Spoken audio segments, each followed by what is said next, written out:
Chapter 11. The Allegory of the Cave. The allegory of the cave is arguably the most famous part of the Republic. Although it is clearly related to the sun and divided line analogies, indeed, Socrates explicitly connects the cave and the sun, Plato marks its special status by opening Book 7 with it, emphasizing its importance typographically, so to speak. He will do much the same thing in Book 9 with the discussion of the tyrannical soul. Although an allegory is sometimes defined as a symbolic narrative that can be interpreted as having a hidden meaning, Plato is not cagey about the cave allegory's meaning. It is about the effect of education, pi alpha iota delta epsilon alpha, paideia, and the lack of it on our nature. Given how visual the allegory is, many readers will find it helpful to draw themselves a diagram of it. Education, the allegory's topic, is not what most people think it is, says Plato. It is not putting knowledge into souls that lack it.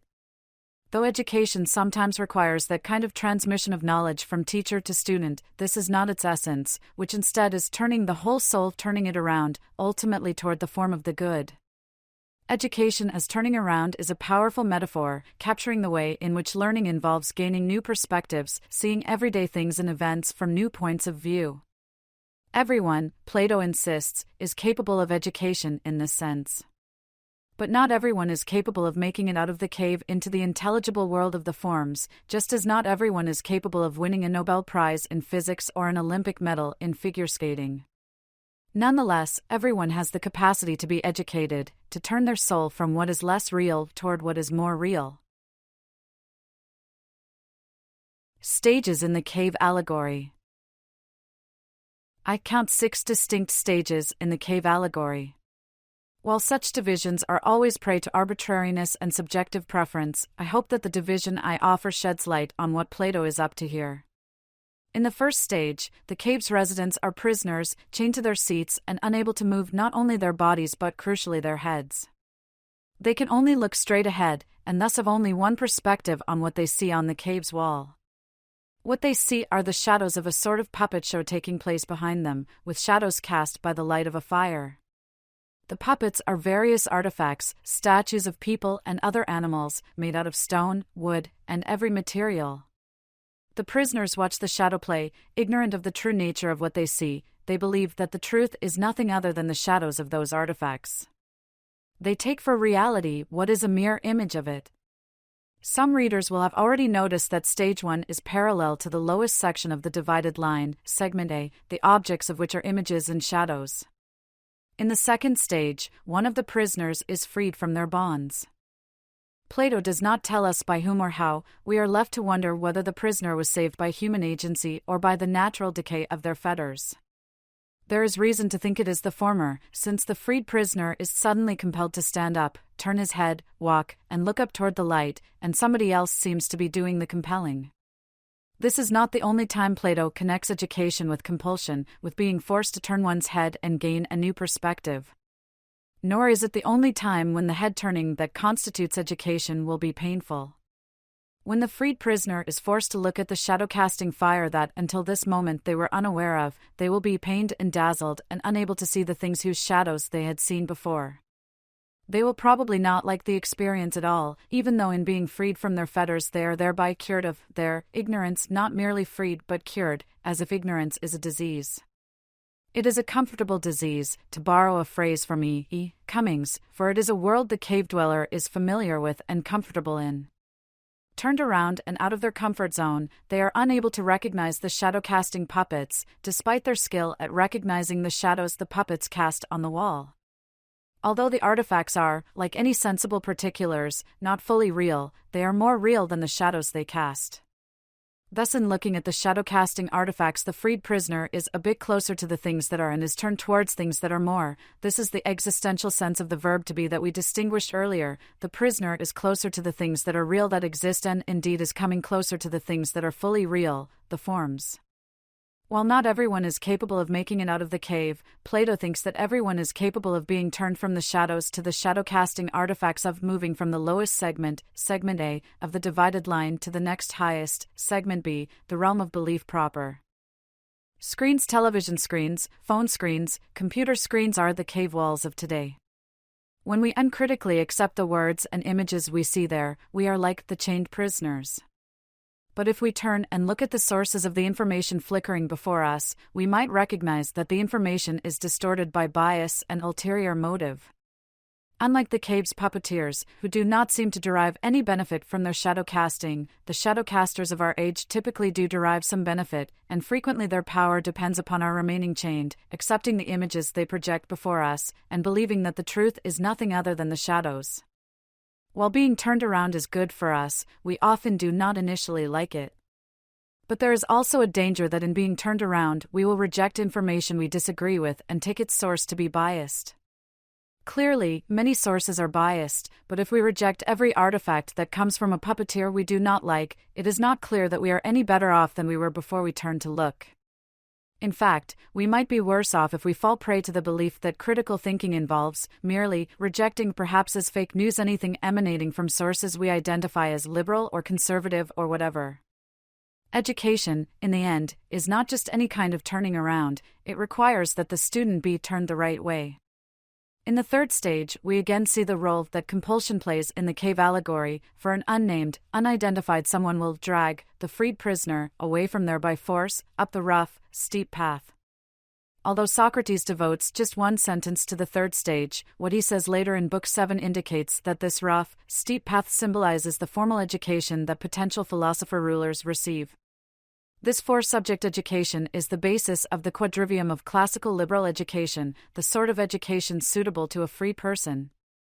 It is education centered on number, arithmetic, number itself, geometry, number in space, harmonics or music theory, number in time, and physics or astronomy, number in space and time. All these number-based subjects lead the soul and turn it around towards the study of that which is, which ultimately is the form of the good. While there are certainly practical applications of these subjects, the would-be philosopher queens and kings study them not like tradesmen and retailers, but for ease in turning the soul around, away from becoming and towards truth and being. These disciplines prepare would-be philosophers not for craft-based careers in the sensible world, where they might be bakers or cobblers or doctors, although it will prepare them to be generals, as they are the city's guardians, but rather for citizenship in the intelligible world. They will learn to think abstractly, grasping essences and integrating forms, which is presumably why studying geometry tends to make it easier to see the form of the good. As the way out of the cave, these subjects are merely preludes to the song that dialectic sings, and that is a tune that is sung only in the intellectual sunlight of the intelligible world outside of the cave. In Stage 4, the prisoner is not just freed from their fetters but has made it out of the cave into the intelligible world above, which corresponds to the top half of the divided line, segment C and D.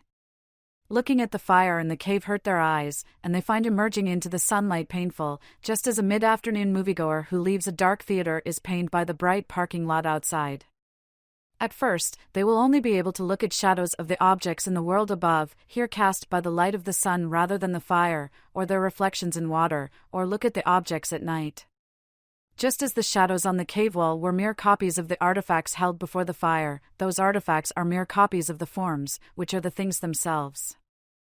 Although Socrates does not say, we can assume that there is one form for each of the many particular objects in the cave. Whether there is one tree the form of treeness itself or one oak tree, one maple tree, one white pine, one yellow pine, etc. is an interesting question to ponder, but it is not one we need to answer to understand the cave allegory or the Republic as a whole. At Stage 5, the former cave dweller is able to look directly at the sun, not images of it in water or some alien place, but the sun itself, in its own place, and be able to study it. Presumably not everyone who makes it out of the cave is able to do this.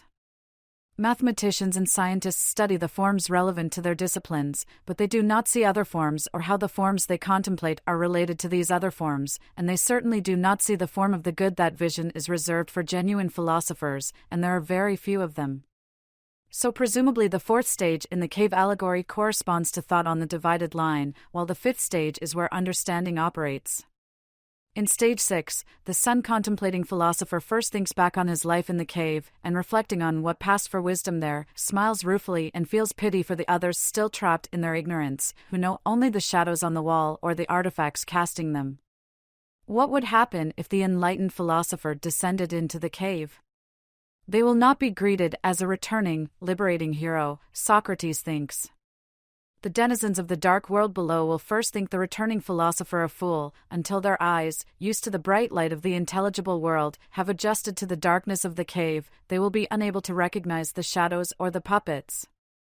Like the shipowner who thinks the true captain is a useless stargazer, the cave dwellers will think the enlightened philosopher a fool who has ruined their eyesight, not to mention his economic prospects, by looking too long at the sun.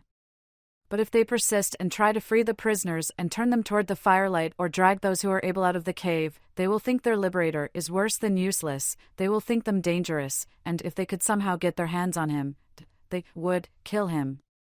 Plato does his readers a good turn by having Socrates explicitly connect the sun and cave metaphors, but he leaves the task of fitting together the divided line and cave to us. Fortunately, connecting them is fairly straightforward, as we have already seen. The shadows on the cave's wall correspond to the images seen at the divided line's lowest section, segment A, the realm of imaging. The shadow-casting puppets held before the fire correspond to the originals of the line's images in segment B.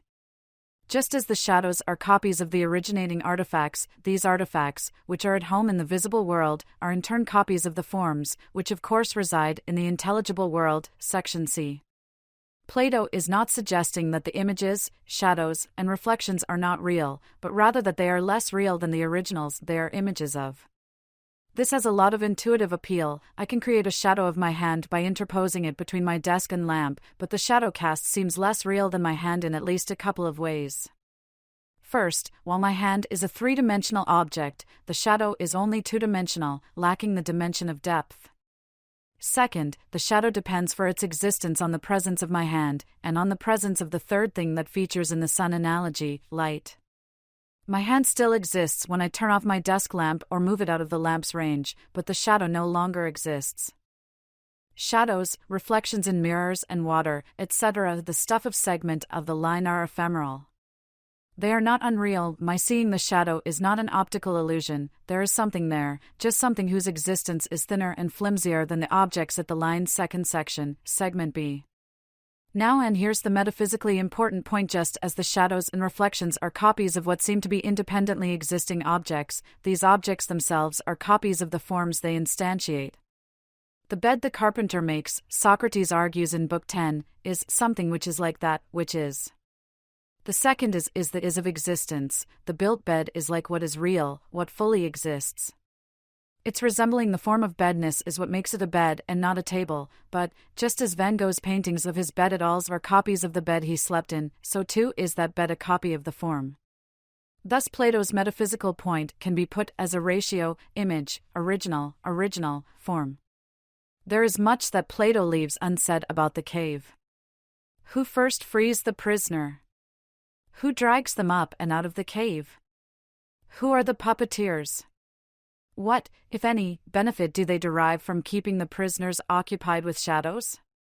Glaucon says toward the outset that these are strange prisoners, to which Socrates replies, they are like us, so with a bit of imagination we can fill in some of these blank spots. Trouble in Paradise. The Powers argument casts a shadow on the cave allegory. There is a problem lurking in the background of the cave allegory that should be brought to the forefront and addressed.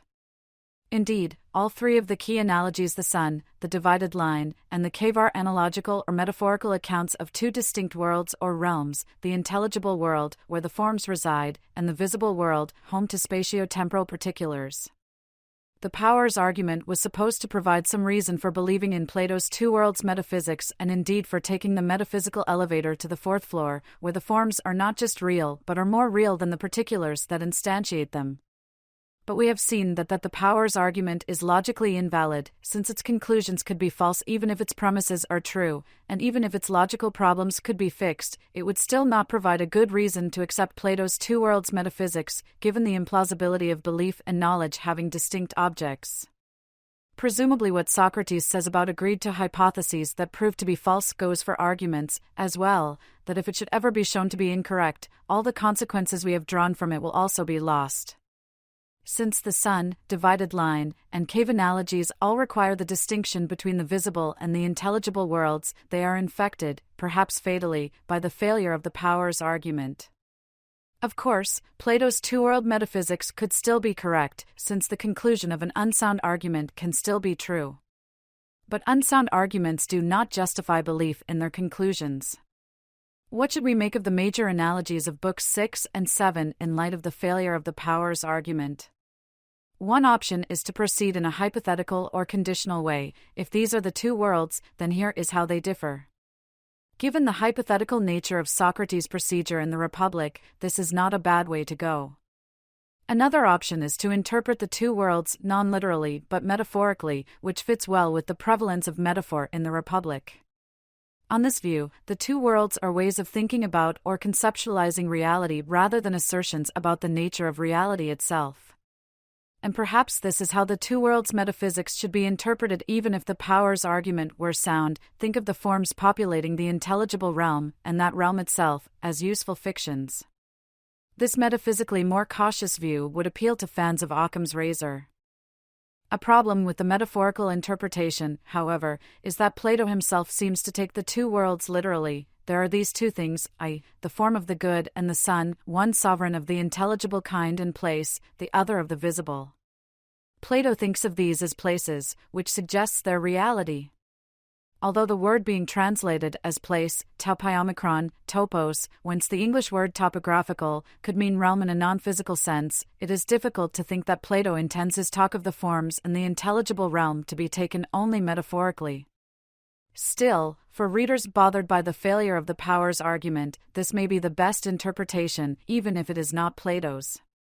After all, we can still distinguish understanding from thought, the two kinds of cognition at work in the intelligible realm, without being realists about the forms. Even if we take Plato's metaphysical elevator only to the second floor, we can still distinguish people who grasp the essence of a perhaps narrow range of things from people who do not merely grasp more essences, but also see connections between them. Integrative thinking is one of the hallmarks of dialectic, and one can prize that capacity while at the same time denying that the forms existent mind independently. Even Socrates himself is agnostic in the literal sense of not knowing about the metaphysical status of the forms and the intelligible realm, whether it's true or not, only the God knows. He seems to believe that the forms are real, but perhaps this remark is Plato's way of indicating that he is aware of the powers argument's shortcomings. Socrates himself does not think he has proven the argument's conclusion. Early in Book 10, he recounts his usual procedure, which is to hypothesize a single form in connection with each of the many things to which we apply the same name. So he seems aware of the hypothetical, mathematician-like nature of his investigation. If Socrates can live with this sort of uncertainty, perhaps readers can as well. Food for thought. But it is now time to turn to another worry about the cave allegory. The enlightened philosophers return to the world below. Going back down into the cave. Having been fully liberated from the dark, smoky world of the cave, the enlightened philosophers are in no hurry to return. Readers will remember that the problem Socrates faces in responding to the third wave, and it is worth remembering that the sun, divided line, and cave analogies are all part of that responses that in the actual world, political power and philosophy are separated, with philosophers as uninterested in participating in the messy world of politics and government as those in power are in studying metaphysics and epistemology. The solution, both to the ideal city's real possibility and to individual and communal happiness, is that these philosophers and political leaders be forcibly prevented from pursuing their own interests exclusively. Somehow, political power and philosophy must be made to entirely coincide. The philosophers would prefer to remain in the sunlit world above, contemplating the forms. But possessing knowledge of the good, they, and they alone, are capable of governing. They have been compelled to ascend to the sunlit, intelligible world above. Is it fair to compel them to go back down to the dark, smoky cave, the visible world below? There is a substantive philosophical problem for Socrates' view that the just life is happier than the unjust life, an issue that Plato does not notice or at least does not remark upon. But before investigating that, we should attend briefly to one of the Republic's most gratifying literary delights. The issue before us is compelling the enlightened philosophers to go back down into the cave to govern it. The Greek word at issue is kappa alpha tau alpha beta alpha nu epsilon iota nu, katabanian, to go down. If you turn to the Republic's first page, you will see that Socrates' first words, the very first words of the Republic, are I went down. The Greek there is kappa alpha tau beta eta nu, kateben, the first-person singular form of kappa alpha tau alpha beta alpha nu epsilon iota nu in the aorist, past, tense. The implication is that we are all cave dwellers and that Socrates going down to the Piraeus is like the enlightened philosophers going back down into the cave, where we muck about in the dark as we look for justice. It is no wonder that, having discovered the other three political virtues, wisdom, courage, moderation, Socrates finds justice hard to locate at first. The place seems to be impenetrable and full of shadows, dark and hard to search. The conversation that is the Republic, then, takes place in the cave, where we contend about the shadows of justice or the statues of which they are the shadows. Although Plato could have had Socrates just say this simply and directly, it is more powerful and more aesthetically pleasing for readers to see this for themselves. Although some readers will yawn, others will be delighted at Plato's literary artistry and perhaps will be able to understand more fully why some people devote their lives to understanding and appreciating his philosophical thought and literary craft and the way he integrates them. Now on to the substantive philosophical question of the enlightened philosophers' return to the cave. An important point to grasp is that the liberated philosopher is not on a mission of liberation, at least not complete liberation, since on Plato's view not everyone is capable of making it out of the cave. As we have noted several times already, he thinks that the majority cannot be philosophic. The returning enlightened philosopher will free whom he can, dragging those who are able to follow up the rough, steep path, but their main task is to govern in the cave to guard and care for the others. We know they will not be received well, but if through some chance event or divine intervention they are able to take charge of the cave, they will govern well, since they have the virtue needed to do so, political wisdom. Even so, the philosophers do not want to return to the cave, and interestingly enough, Plato takes this as a plus. A city whose prospective rulers are least eager to rule must of necessity be most free from civil war, whereas a city with the opposite kind of rulers is governed in the opposite way. Since it is those who are not lovers of ruling who must rule, the returning philosopher's reluctance counts in favor of their doing so. So why do the philosophers descend into the cave and do what they do not really want to do? Just as they were compelled to ascend out of the cave, they are compelled to descend into it, but the compulsion in the two cases is different. They were physically dragged up, at least metaphorically speaking, but they are not physically dragged back down. It is no accident that their being compelled upward would be metaphorically physical, since our particular individual bodies belong in the visible realm of particulars, while our souls, by contrast, are not physical, so there is nothing to drag. Their being compelled downward is mental or psychic, but it is not the irrational or non-rational compulsion that consists in brainwashing or advertising by people who seek to cause us to pursue ends they have chosen for us.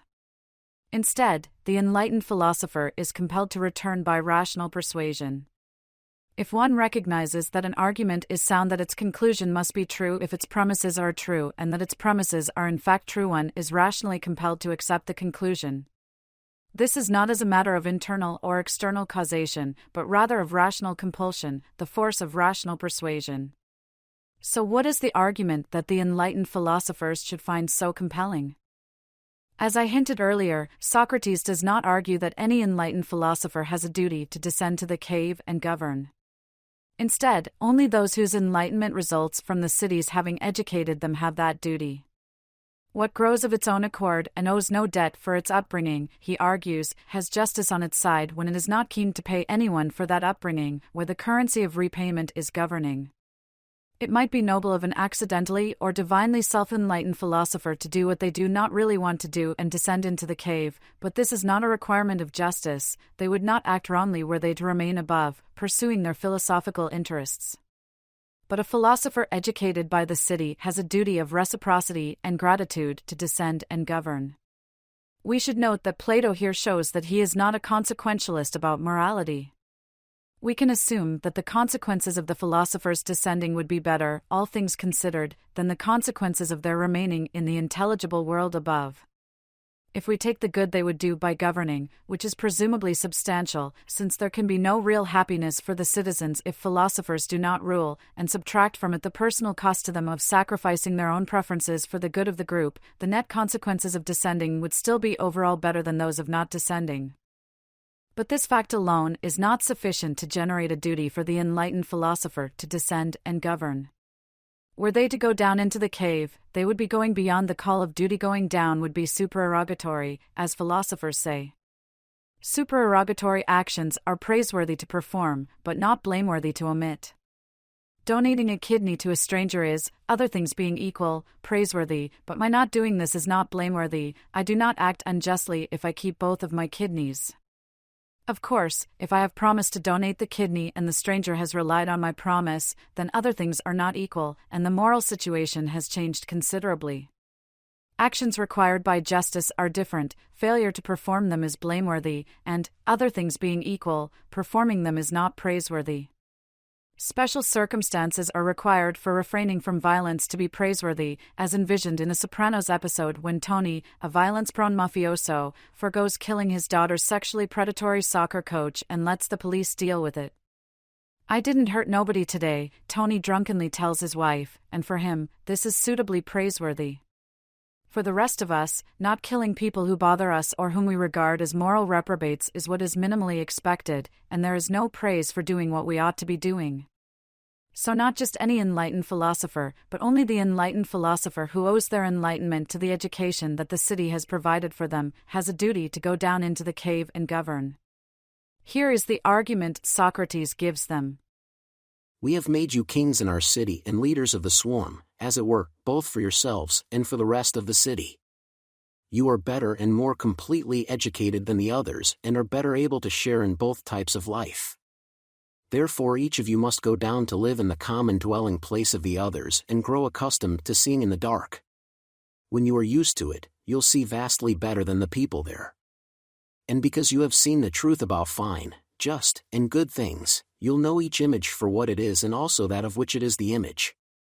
Thus, for you and for us, the city will be governed, not like the majority of cities nowadays, by people who fight over shadows and struggle against one another in order to rule, but by people who are awake rather than dreaming." This is an interesting argument, and it certainly has a lot of intuitive appeal. There is something compelling, after all, about obligations of gratitude. If you have gone out of your way to benefit me, I seem to incur a debt of gratitude. What it takes to repay that debt varies with the circumstances. Often, a simple thank you is all that is required, but other times, as in the present case, more is required. Here, Socrates argues that, as a matter of justice, the enlightened philosophers must, temporarily, at least, give up the life they prefer, a philosophical life devoted to contemplating the forms for a life of political action. These are the both types of life referred to in the quotation above. Plausible though the argument is, there is something troubling about duties of gratitude, even when the benefit to be reciprocated was bestowed intentionally, for the sake of the beneficiary. The worry is that one can go around obligating others to do good turns for oneself by doing good turns for them. If I show up unbidden and start harvesting your wheat for you, does my supererogatory act really bind you to do the same for me? Many of us would feel obligated to reciprocate, but the issue is not the psychological one about our feelings, but rather the philosophical, normative one about our duties. Consider how your views would change if the helpful harvester helped not primarily because he wanted to benefit you, but because he needed your help harvesting his large wheat field, and, knowing you to be a nice person but not wanting to ask for your help, decided that the best way to get you to help him was to help you. I suspect you would feel a bit manipulated. And suppose that your neighbor harvested your wheat when you were away in town on Saturday, without asking if you needed or wanted their help. They would have imposed this benefit on you, without your consent. Your supposed duty to return the favor would look flimsier and flimsier. The trouble with Socrates' argument is that the city's actions in educating the philosopher too closely resemble the helpful neighbor harvesting your wheat. Remember that the would-be rulers are compelled to leave the cave. Someone dragged him away from there by force, up the rough, steep path, and did not let him go until he had dragged him into the sunlight. The benefit has been bestowed and received non-voluntarily, which surely makes a difference to whether there is a duty of gratitude to reciprocate. In addition, Socrates misspeaks when he claims that the philosophers were educated both for themselves and for the rest of the city. Any benefit the philosophers personally receive is foreseen, but not intended. Given the strong communitarian thrust of the ideal city, it is clear that the education is not primarily intended for the philosopher's benefit but rather for the city's. Any benefit the individual philosopher receives is a side effect or byproduct. But even if Socrates' argument for a duty to return is sound, there are disquieting implications for his view that the just life is happier than the unjust life, that justice benefits its possessor. Thrasymachus insisted that while justice benefits others, it is always bad for its possessor. Being just and acting justly makes one worse off in the long run. Thus Thrasymachus sees a wedge between what is good, or right, and what is good for me. Consider the situation of the enlightened philosopher. They would strongly prefer to remain in the intelligible world, basking in its sunlight and contemplating the forms. They will return because, being just, they will do what justice requires of them, even when they do not want to do it. But make no mistake about it, they do not want to return, and ruling is something compulsory, not enjoyable in itself as doing philosophy is. And notice that ruling does not really fit into any of the three categories of goodness that Glaucon articulates at the beginning of Book 2.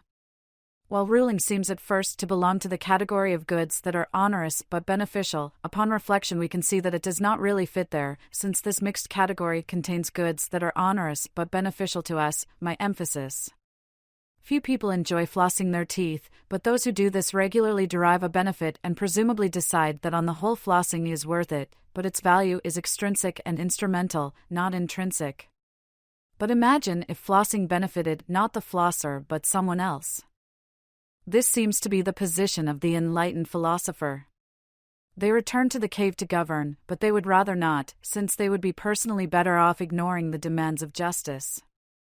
When Glaucon worries that justice is making them live a worse life when they could live a better one, Socrates does not reply that they are better off acting justly. Instead, he reprises the response he made to Adeimantus at the beginning of Book 4. His concern is not to make any class, or particular citizens, in the city outstandingly happy but to contrive to spread happiness throughout the city, which concedes the assessment underlying Glaucon's question.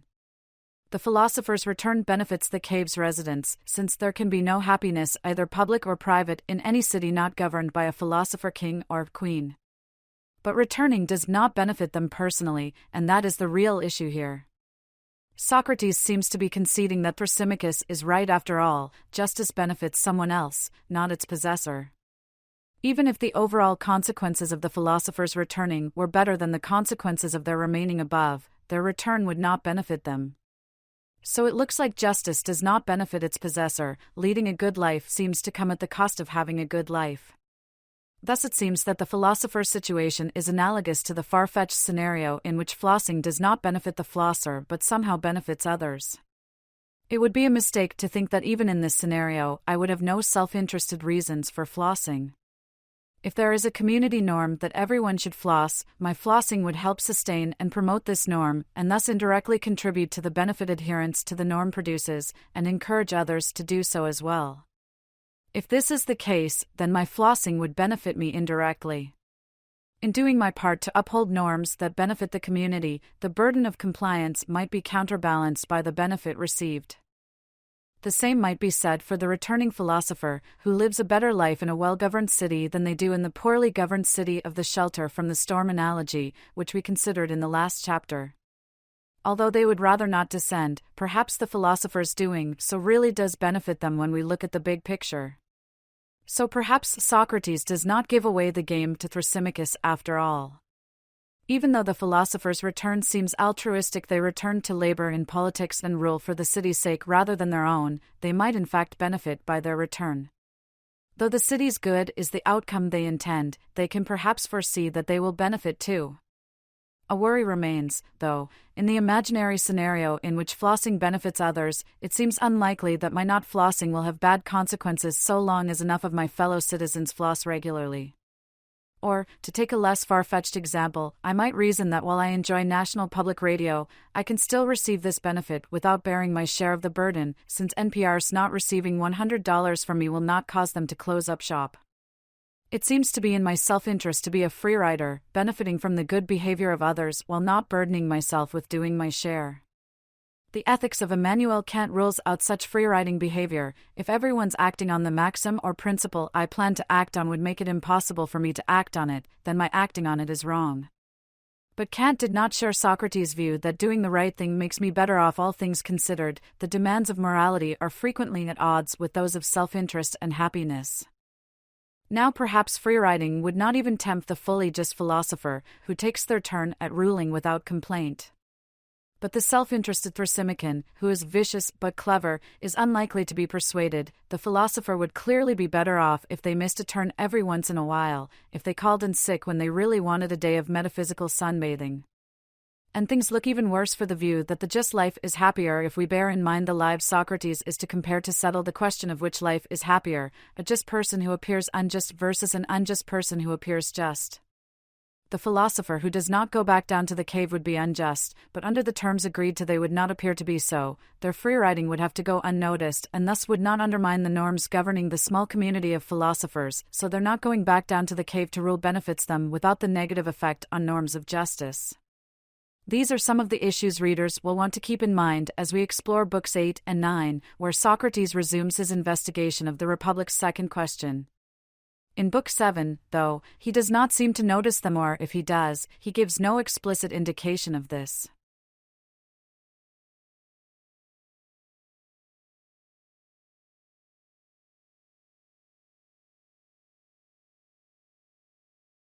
Chapter 12. The Decline and Fall of the Ideal City Soul. Having addressed the three waves to the satisfaction of Glaucon and company, Socrates picks up where he left off at the end of Book 4, inquire, whether it is more profitable to act justly, live in a fine way, and be just, or to act unjustly and be unjust. To settle this question, he plans to trace the decay of the ideal, just city and soul into their unjust opposites. This is as we should expect, given the city soul, polis psyche, analogy that guides him in answering the Republic's two main questions: what is justice? And is the just life happier than the unjust life? There are 5 mirroring pairs here, with each city corresponding to a kind of soul, both organized and governed in the same way and having a distinctive good that it pursues. This is a story of decay, of psychic and political disease rather than mere change. Matters go from best to worst as the aristocratic soul and city so-called because the best, ariston, part of the city and the soul has power, kratos, gives way to the honor-loving timocracy, which in turn degenerates into the money-loving oligarchy, and this to freedom-loving democracy until the worst psychic and political arrangement is reached, tyranny. Ultimately, Socrates will compare the aristocratic and the tyrannical souls as he answers the Republic's second question.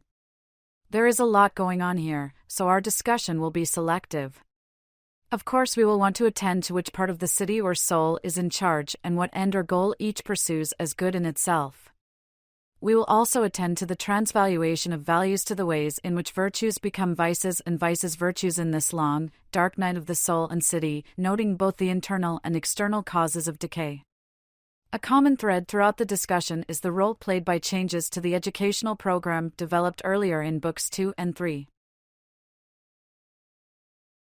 The aristocratic city and soul. Philosophers govern the aristocratic city and reason governs the aristocratic soul. The former is the paradigm of political justice, the latter of personal justice, which is what Plato most cares about in the Republic, a fact that is easy to forget, given the attention lavished on city building. It is interesting that Socrates does not make explicit what the best and the worst cities and souls take the good to be. Here by the good he means not the form of the good but rather the single goal at which all their actions, public and private, inevitably aim. It is their telos, their end or overarching aim, the goal that organizes their thought and action. It is by reference to this good that their activities make sense. There are a few plausible candidates for the aristocratic cities and souls' good, and I suggest that we take justice, the outstanding virtue in the Republic, to be their good. With each part of the city or soul performing its role well, the city and soul will function well and flourish and thrive, it will be happy. By this point, we have a pretty good idea of what the aristocratic city and soul are like, given the care with which Socrates has described them. So what causes the decay of these ideals? Why does aristocracy decay into the second best arrangement, timocracy? Socrates' answer is a bit of a downer. It is not that aristocracy does decay, but rather that it must, everything that comes into being must decay. Perhaps this is a prescient nod to a moral analogue of the law of entropy. Depressing though it is, it should come as no surprise, for if the ideal, aristocratic polis were ever realized, it would be realized in the visible, sensible world. This is the world of coming to be and passing away, the world of becoming rather than the world of being, where the changeless forms reside. Decay is inescapable in the sensible world of concrete particulars, which are ceaselessly coming to be and passing away. The initial cause is somewhat surprising, though. The guardians, as wise and mathematically gifted as they are, miscalculate the perfect number that should govern the reproductive schedule of the guardians. It is not their fault, really. They are bringing calculation, lambda omicron gamma iota sigma mu, logismos, the heart of the first subject of advanced study for would-be rulers, to bear upon sense perception, and one of the abiding lessons of the third wave is that while we can have beliefs, even true beliefs, about the objects that populate the visible world, there is no knowledge of such things. It is not a defect in the philosopher-rulers so much as a defect in the world. They lack knowledge of the correct number because such things are by their very natures not knowable. One can have beliefs about particulars, but not knowledge. Even if the philosopher queens and kings get it right most of the time, which we can assume they will miss the mark often enough to make a difference. They will join brides and grooms at the wrong time. The children will be neither good-natured nor fortunate. In short, non-gold children will be born to gold parents, but, like lawlessness and other evils, this will go unnoticed. The problem posed by these defective natures is exacerbated by their being nurtured badly, as the program of education that was laid out in such detail in books 2 and 3 begins to go awry. They will have less consideration for music and poetry than they ought. Thus the rulers will fail in their great duty, that they guard against the mixture of the metals in the souls of the next generation. The rulers whose golden souls are infected with bronze and iron begin to see a gap between the city's good and their own. They question the prohibition on possessing private property required by the city's foundational myth. They expect ruling to pay and so begin to drive a wedge into the ever-widening gap, hastening the aristocratic city toward the ruin prophesied at the end of Book 3. The city is not unified literally, it has disintegrated, being no longer of one mind about who should rule and what is best for the city. As false rulers pull the city toward money-making, the true rulers and auxiliaries, whose souls are still pure gold and silver, pull in the other direction, towards virtue and the old order. To end the strife, a deal is struck, settling on a middle way, between rational, aristocratic virtue and appetitive, oligarchic wealth, timocracy, in which the good is honor and in which spirit rules the soul and the auxiliaries rule the city. The timocratic city and soul. The timocratic city and soul do not exhibit justice. They cannot, as they are governed by the honor-loving spirited element, which is supposed to be reason's ally and helper, not governor of soul and city.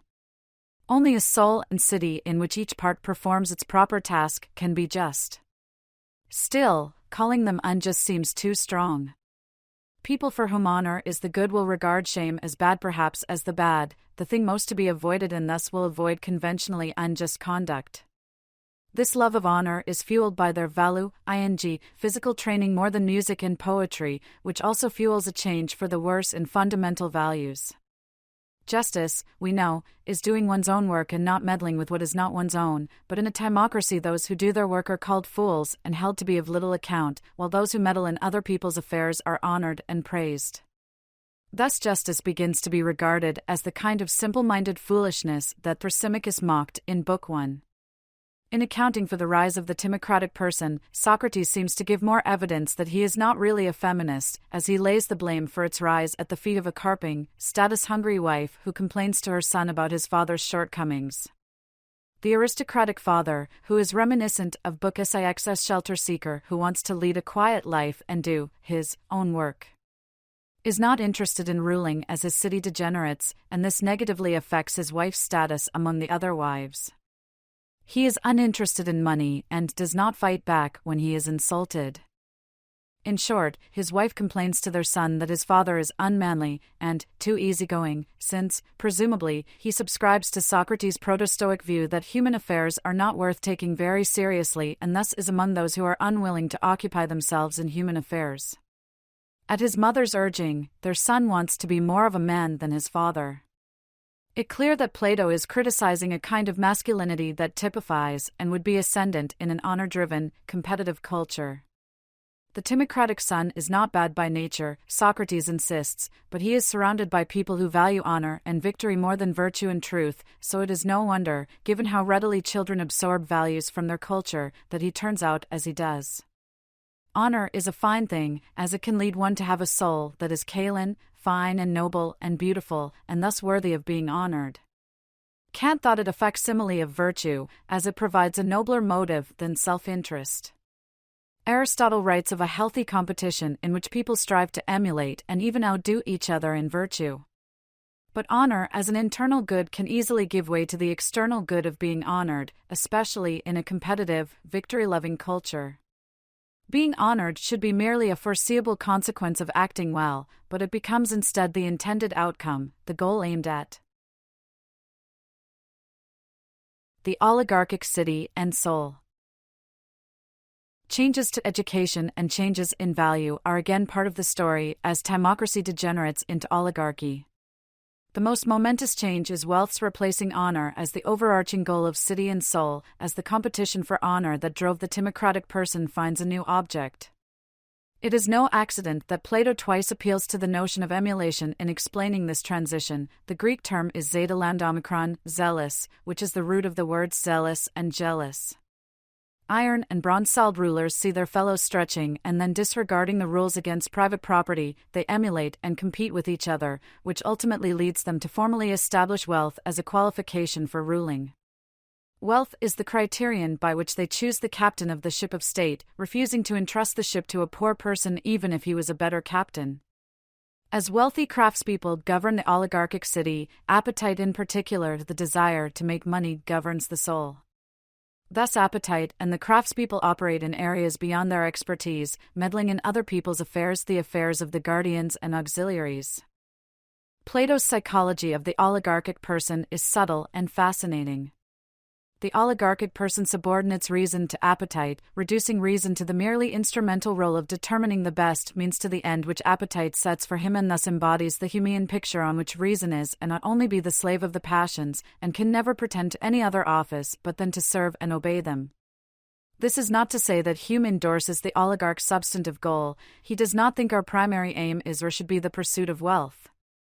Hume's point is structural, concerning the relation of reason and passion, not the substantive ends we pursue. Passion, not reason, provides us with our goals and ends. Reason's job is merely to determine the best means to achieve those ends. Although Plato regards wealth and virtue as polar opposites, he implies that there is something about the desire for wealth that gives the oligarch's life order and discipline.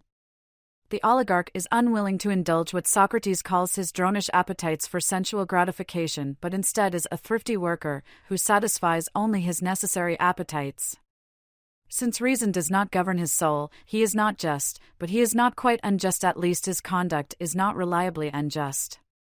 His baser appetites are kept in check, not by reason, as they are in the just, aristocratic soul, nor by a healthy sense of shame, as they are in the spirit-governed timocratic soul, but instead by fear.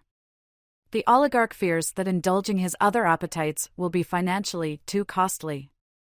The contest between force and persuasion, raised in the opening scene of the Republic, is decisively settled in favor of force by the time oligarchy arrives. The oligarch's dronish appetites are forcibly held in check by his carefulness, and thus his better desires are in control of his worse. Carefulness is a fine quality, indeed, it is a trait the guardians must possess, given the importance of their task to the city's well-being. Caution keeps the oligarchic person on the straight and narrow, more or less, but where they have ample opportunity to do justice with impunity, they will probably take it. After all, what is needed for success in business, they will reason, is a reputation for justice, not being just but merely seeming just. Despite the oligarch's devotion to financial gain, Socrates insists that the true virtue of a single-minded and harmonious soul far escapes him. This may seem an odd remark for Socrates to make, given the oligarch's focus on wealth, which certainly seems single-minded. But as is so often the case in the Republic, the way things seem is not the way they are. I take Socrates' point to be that while the oligarch's devotion to wealth is indeed single, it is not single-minded, it is not a product of rational reflection but rather of appetite. The tune his soul sings must be dissonant at times, since its parts are not playing their proper roles reason should govern, but here is subordinated to appetite and the soul is ordered not by reason and persuasion but by force, and fear does not make for harmony. This lack of single-mindedness is also a feature of the timocratic city and soul, which, like the oligarchic city and soul, is in tension with itself. Toward the beginning of Book 4, Socrates worried about the corruptive and corrosive powers of wealth, fearing their slipping into the city unnoticed. The changes all seem minor and inconsequential. What harm, for example, could allowing flutes and the Lydian mode do? But it is precisely their seeming innocuousness that makes changes to education and relaxing the specialization principle so dangerous. We can imagine the processes of rationalization at work as values such as justice and nobility are replaced by the drive for wealth. The oligarch is not someone who pays any attention to education, at least not education in music and poetry. What a waste of time, we can imagine the oligarchs complaining. Education, especially if it is publicly funded, should be practical, teaching marketable skills to people regarded primarily as consumers and only secondarily, if at all, as citizens. If we listen closely, we can almost hear Dickens' Mr. Gradgrind weighing in, "Teach these boys and girls nothing but facts. Facts alone are wanted in life. Plant nothing else, and root out everything else." While the oligarch will perhaps embrace the pre-dialectic mathematical education spelled out in Book 7, they will repurpose it in an anti-Socratic way, insisting that number be studied by tradesmen and retailers, for the sake of buying and selling, that its aim be practical, never theoretical. The careful and hard-working oligarch has a good reputation and is thought to be just, but whatever his reputation, we know that his soul is not in fact just. He is the midpoint in the decay of the ideal city and soul. He is not good, but he is not thoroughly bad, either. He is someone like Cephalus, whom Socrates clearly respects. Cephalus is wealthy, and while he is fond of money, he is not too fond of it. He does not use his considerable wealth to indulge his sensuous appetites. Instead, it has given him a moral cushion of sorts, because he is, and was born, wealthy. He is not tempted to act unjustly in the pursuit of wealth. Cephalus has enough self-awareness to admit that his moral decency is not a consequence of unshakable inner virtue but owes a great deal to luck and external circumstance. The oligarchic city is really two cities, rich and poor, at war with each other, and it is relatively stable, but as its stability is born of fear and power rather than justice, it is not a stability that can last. And it does not last, Socrates thinks, it inevitably decays into democracy. The democratic city and soul. Etymologically, democracy means rule, cracy, of the deems the people. Readers are often taken aback at the dim view Plato has of democracy, but it really should not be a surprise. Plato thinks that the majority cannot be philosophic, so most people are incapable of possessing wisdom, knowledge of what is best for the city as a whole, which is the virtue required to govern well. I trust that we can understand why he takes this view, even if we disagree with him. The good in a democracy is freedom, which for Plato is not unambiguously good. He quickly associates it with license to do what one wants and to arrange one's own life in whatever manner pleases him. License carries with it a hint of arrogance, and perhaps immaturity, reminiscent of the silly, adolescent idea of happiness condemned earlier. One way to think about Plato's discomfort with this sort of freedom is that it is ungrounded in any rational principle and that it underwrites choices based on whim. The specialization principle has long since given way to the impulse of the moment. There is neither order nor necessity in his life, Socrates says of the democratic person. He is unfocused, with the attention span of a golden retriever. Today he gives himself over to drinking and debauchery, next week he drinks only water and becomes an exercise addict, he tries business, he then dabbles in philosophy, etc. He lacks the discipline his oligarchic father had, and indeed his lifestyle is a reaction to parental frugality and austerity. Following the late Isaiah Berlin, philosophers often distinguish between positive and negative freedom. Freedom conceived negatively is the absence of constraint. The freedom of speech guaranteed in the First Amendment of the U.S. Constitution, for example, is a guarantee against state interference with expressing one's views. But conceived positively, freedom is genuine autonomy and self-direction. As Berlin puts it, I wish my life and decisions to depend on myself, not on external forces. I wish to be a subject, not an object, to be moved by reasons, by conscious purposes, which are my own, not by causes which affect me, as it were, from outside. The democratic person's freedom is largely negative. They are not prevented from doing as they like, subject, of course, to various reasonable constraints, example, that their conduct does not harm others. But the Democrat seems too impulsive and reactive, too susceptible to external influences to count as positively free. They do not scrutinize their values or plans or adopt only those endorsed after a period of reflection, as the positively free person does. There is a deep sense in which the Democrats' reasons and purposes are not really their own. At the very least, they are ephemeral and shifting, and do not reflect the presence of a well-thought-out life plan. So, we know what the democratic city and soul take the good to be.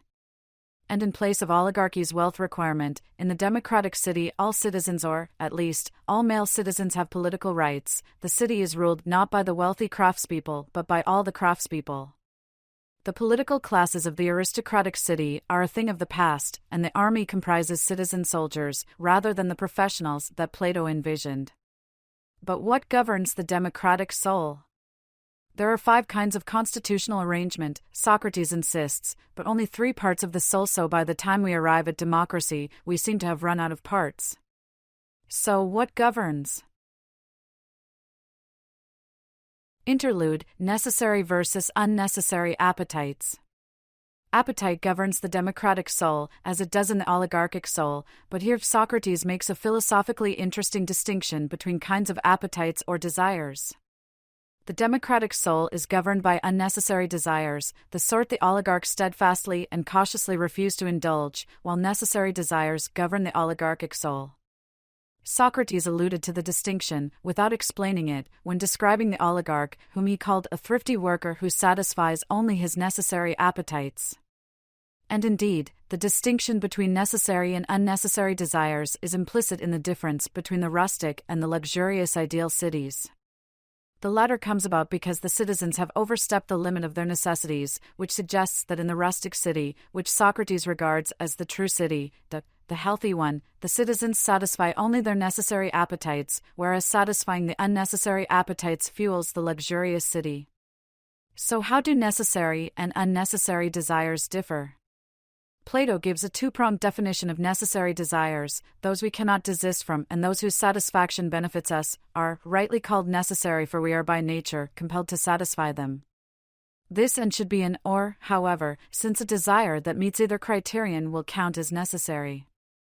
Consider bread. As a basic element in the Greek diet, we can think of it as proxy for food generally. A desire for bread is necessary on both counts. First, we cannot desist from it, we cannot not want it, as a desire for food comes with our animal nature. Someone without this desire, e.g., someone suffering from anorexia, which etymologically is the absence, the privative of desire, orexes, would be very badly off and in an unnatural, unhealthy state. Second, satisfying a desire for bread is good for us, and indeed we enjoy it. While bread makes life possible, good bread makes life enjoyable. So, too, do the delicacies we put on the bread make life more enjoyable, but we can learn to do without them. Remember that it was the absence of delicacies that Glaucon decried in the first, rustic ideal city back in Book 2, claiming the city was fit only for pigs. So desire for delicacies will also count as a necessary desire, since it is natural for us to desire something to put on the bread. Only an appetite that fails both counts will be unnecessary. Though Socrates does not say so, presumably this will vary from person to person. You may be able to enjoy a cocktail before and a glass or two of wine with dinner, but for an alcoholic, even a couple of drinks starts them on the road to self-destructive drunkenness. So wine, also a Greek staple, is necessary for some of us, but unnecessary for others. Though the distinction between necessary and unnecessary desires is needed for Socrates to distinguish between the oligarchic and democratic souls, the democratic person rejects it, taking all desires to be equally worthy of pursuit. The democrat puts all his pleasures on an equal footing. The democratic person does not deny the distinction in a conceptual way, holding it to be incoherent or non-existent. Instead, they deny that the distinction is a suitable basis for action and choice, declar, ing, that all pleasures are equal and must be valued equally. They do not think that necessary desires are better than unnecessary desires, or that there is any reason to blush at pursuing what those frugal oligarchs regard as unnecessary desires that aim at frivolity and display. Where their fathers pursued only necessary desires, the young democrats reject this frugal austerity, and thus the order and discipline their focus on necessary desires gave rise to, and seek to indulge the desires that characterize the ne'er-do-well drones. Although the democrat seems uninterested in thinking philosophically about Plato's way of distinguishing necessary and unnecessary desires, we might find it worthwhile to do so, to see if there are independent reasons to reject it or at least to reformulate it, as it seems awkward to regard a desire for delicacies as necessary, since, as Socrates himself points out, we can learn to give them up. So we do not get too far afield, let us consider briefly the taxonomy of desires Epicurus, BC 341–270, proposed. First, a word of warning, though the word Epicurean has some resonance with ancient Epicureanism, which took pleasure alone to be good in itself, the view we identified in an earlier chapter as hedonism, Epicurus actually took the absence of pain and disturbance to be what pleasure truly is. For him, the pleasure that constitutes the good is not a full belly but a tranquil mind. Where Plato fuses necessary and natural desires, calling some desires necessary because they are natural, Epicurus distinguishes between what is natural and what is necessary. For Epicurus, a necessary desire is one whose non-satisfaction causes physical pain. When we do not eat, we experience the pangs of hunger. Thus a desire for food, for bread, as Socrates put it, counts as necessary. While every necessary desire is natural, for Epicurus, not all natural desires are necessary. The desire for bread is both natural and necessary. But desires for relishes, while natural, are not necessary. Think of a favorite dish. I love the Fa Ram Long song at Ruam Mit Thai in downtown St. Paul. Its deliciousness makes my life better, but I can clearly live without it. It is a natural but unnecessary desire. If I show up only to find that the restaurant is no longer open on Sundays, I should react with mild disappointment. Oh, dang it. I was really looking forward to that. Oh well. I will ask my companions where we should go instead. If, on the other hand, I am not disappointed but really angry that the restaurant is closed and am still muttering I cannot freaking believe it hours later, sulking and ruining dinner for everyone because I did not get what I wanted, then my desire is not only unnecessary, it is also unnatural. Excessive psychological distress at a desire's not being satisfied is not natural, there is something wrong with me.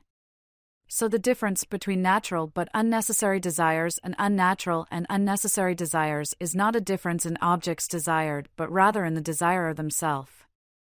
I should be able to eliminate my desire for X when X is difficult to obtain or if X is bad for me.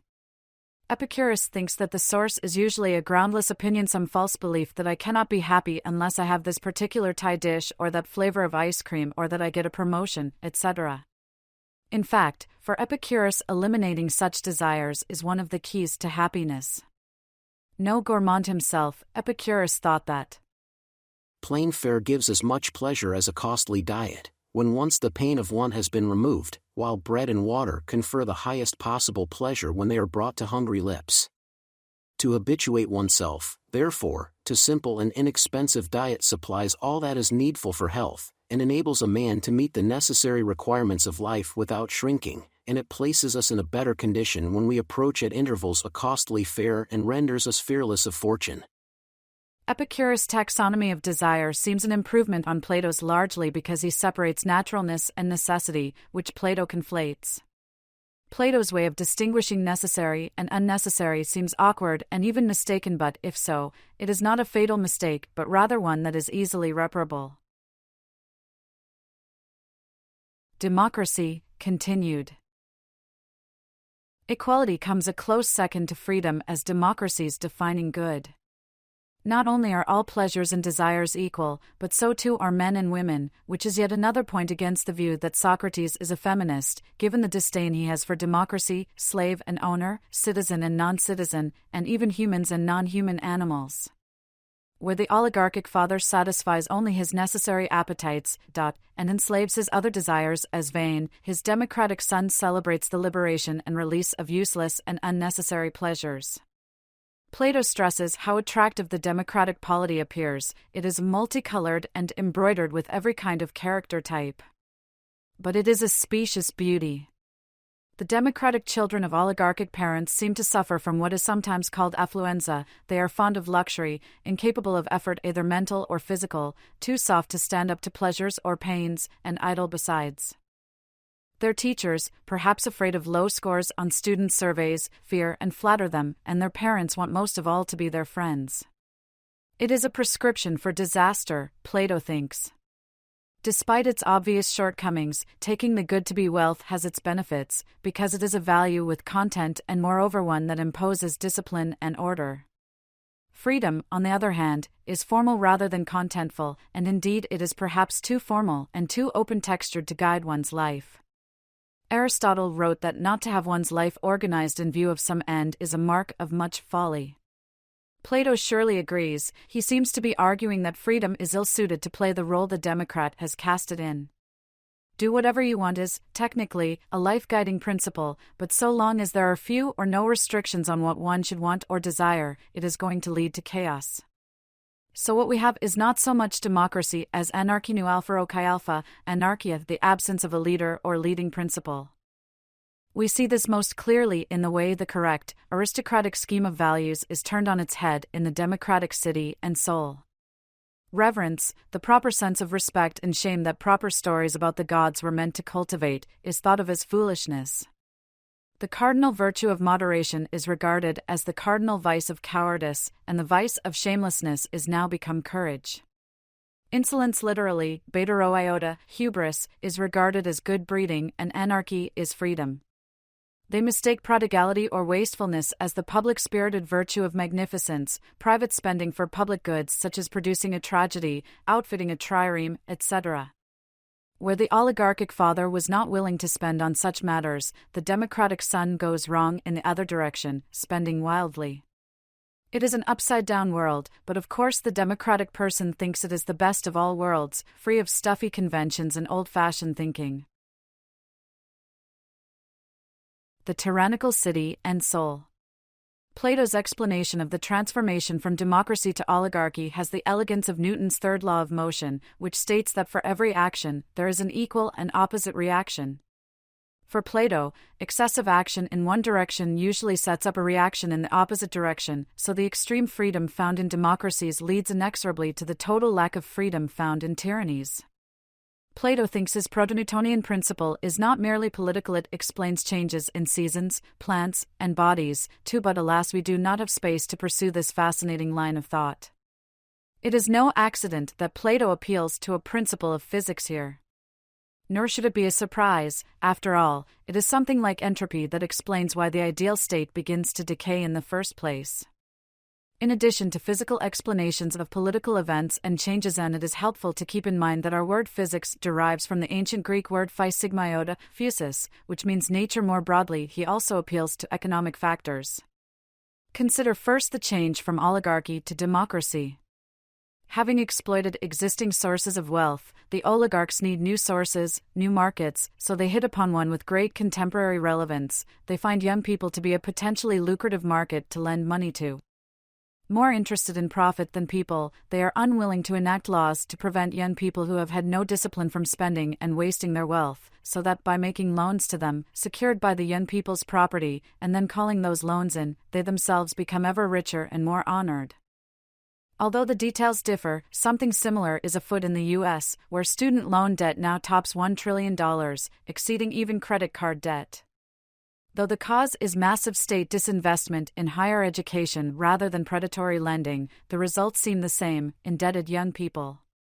While indebtedness in the U.S. seems to push us away from democracy and toward oligarchy, in Plato's world things go in the opposite direction, as the rich become fewer but richer and the poor become poorer but grow in number. An actual and not merely metaphorical civil war breaks out and the people are victorious. In true Thrasymachon fashion, the holders of political power pass laws that benefit themselves rather than the citizenry at large or the state as a whole. They resist suggestions that the majority of voluntary contracts be entered into at the lender's own risk, much as contemporary bankers resist calls to eliminate the moral hazards of a system that privatizes profit but socializes loss by having the citizenry bail out the too big to fail banks and investment firms that crashed the world economy in 2008.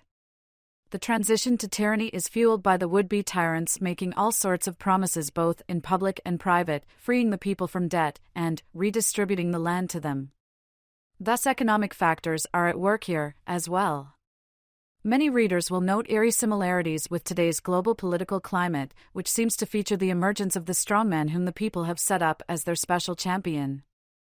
I will leave it to more economically and politically sophisticated readers to pursue this for themselves. There is plenty of food for thought here, whereas elsewhere the Republic is surprisingly contemporarily relevant. Interlude: Lawless versus lawful desires. Earlier it seemed that Socrates had run out of parts of the soul, there being 5 kinds of souls and cities, but only 3 parts in the soul. To distinguish oligarch and democrat he distinguished between necessary and unnecessary desires. Here a similar problem arises: what governs the tyrannical soul? And so, at the beginning of Book 9 Socrates makes a distinction between kinds of unnecessary desires. Some are lawless, and some are law-abiding or at least law-amenable. In an account that rings some Freudian bells, Plato indicates that the lawless, unnecessary appetites are most apparent in our dreams, for it is there that our beastly and savage part emerges, as anyone who has had not just a weird but a genuinely creepy dream can attest. There is nothing that is off-limits for the lawless, unnecessary desires. In their grip, a person does not shrink from trying to have sex with a mother, duck, or with anyone else at all, whether man, god, or beast. It will commit any foul murder, and there is no food it refuses to eat. Whom one has sex with, whom one kills, and what one eats form an unholy trinity indeed. The role played here and elsewhere in the Republic is intriguing. It was pivotal in the rejection of the first ideal city and in understanding the lawless unnecessary desires which define the tyrant. It may be helpful to note that the Greek word translated as lawless is pi alpha rho nu omicron mu omicron, paranomos, which connotes not the absence of law so much as going beyond it. It is not that only the tyrant has lawless unnecessary appetites, they are present in almost everyone, Plato thinks, but they govern the tyrannical soul. In most of us they are kept at bay by constraints internal, reason; in the best of us, shame or fear; in the rest of us, or external, the law. Indeed, Plato's account of psychic and political degeneration is an account of how these constraints change. In the aristocratic, philosophical soul, it is reason, rational persuasion that keeps the beastly desires at bay. They are tamed by arguments and by the meditative practice Plato counsels undertaking before one goes to bed at night. The spirit-governed timocrat, more responsive to honor than to reason, is motivated by a healthy sense of shame, honor's opposite. Remember that much of the point of musical poetic education is cultivating the right distaste of being properly disgusted. The timocrat should be disgusted at the thought of ignoble or dishonorable thoughts and deeds, and presumably would not even be tempted to embezzle from or cheat a widow or orphan, though the oligarch probably is. For the oligarch's dronish, unnecessary desires are not held in check by reason or shame but rather by fear, and if the oligarch believes they can do injustice with impunity, they probably will, just as Gyges did back in Book 2.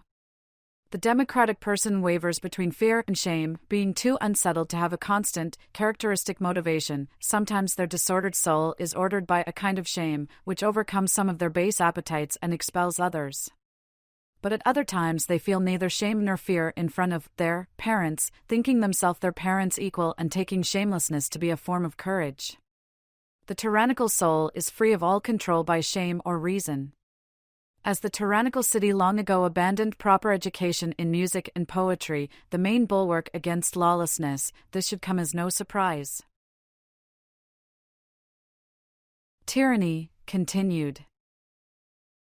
Although Plato is less explicit about the tyrannical soul's good than he is with the defining goods of the timocratic, oligarchic, and democratic souls, it seems that the tyrant's good is erotic love and desire, rho omega, eros. But this is not really erotic love, as opposed to familial or friendly love. It is mad, addictive, erotic desire for everything.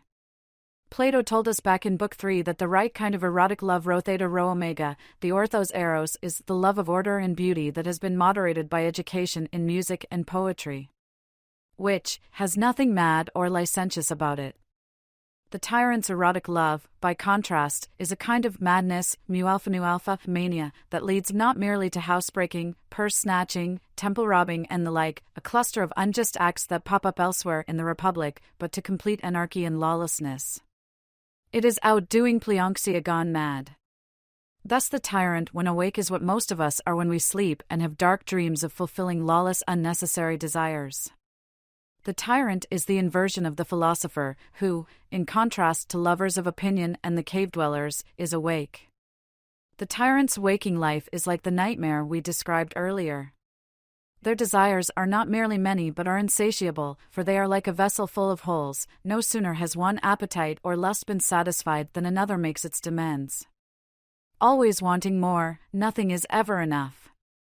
Epicurus seems to have diagnosed him exactly: nothing is enough for the man for whom enough is too little. The portrait of the tyrant is interesting, but some readers may feel that it misses the mark. It does not seem to fit tyrants most of us are familiar with, for example, Hitler and Stalin, neither of whom seem to be a bubbling cauldron of lust, unable to control himself. Plato seems to have captured the essence of an addict running wild, manic and disordered and undisciplined. But he seems not to have captured the cold, calculating tyrant that Thrasymachus praises. The tyrant, after all, is supposed to be like a wolf, preying upon the flock that the guardian shepherds try to protect with the help of the sheepdog auxiliaries, to bring the metaphor full circle. While the wolf as portrayed by Plato poses a threat to the flock, it is hard to see how this undisciplined, manic, deeply disturbed person can appear a paragon of justice, as the argument of the Republic requires. Someone more ordered and calculating seems needed, someone possessing the oligarch's singular focus and discipline, someone whose soul is as ordered and reason-governed as the just person's, but someone who possesses cleverness rather than wisdom, that is, someone who knows what best serves their interests rather than the city's. In short, the tyrant should be a wise villain. No doubt there are people with dark secret lives who manage to convey an ordered, mild facade. But it is difficult to imagine how someone whose inner life is as deranged and insane as Plato's tyrant is could manage to appear completely respectable. Readers might wish that Adeimantus would push back here, as he has done elsewhere in the Republic. It is a shame that Adeimantus does not resist Glaucon's taking over the argument at the conclusion of the account of the tyrant and raise some of these objections to Socrates.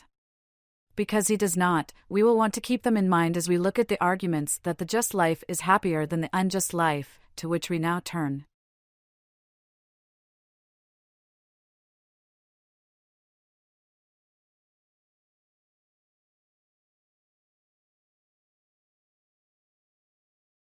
Chapter 13. The Republic's second question answered.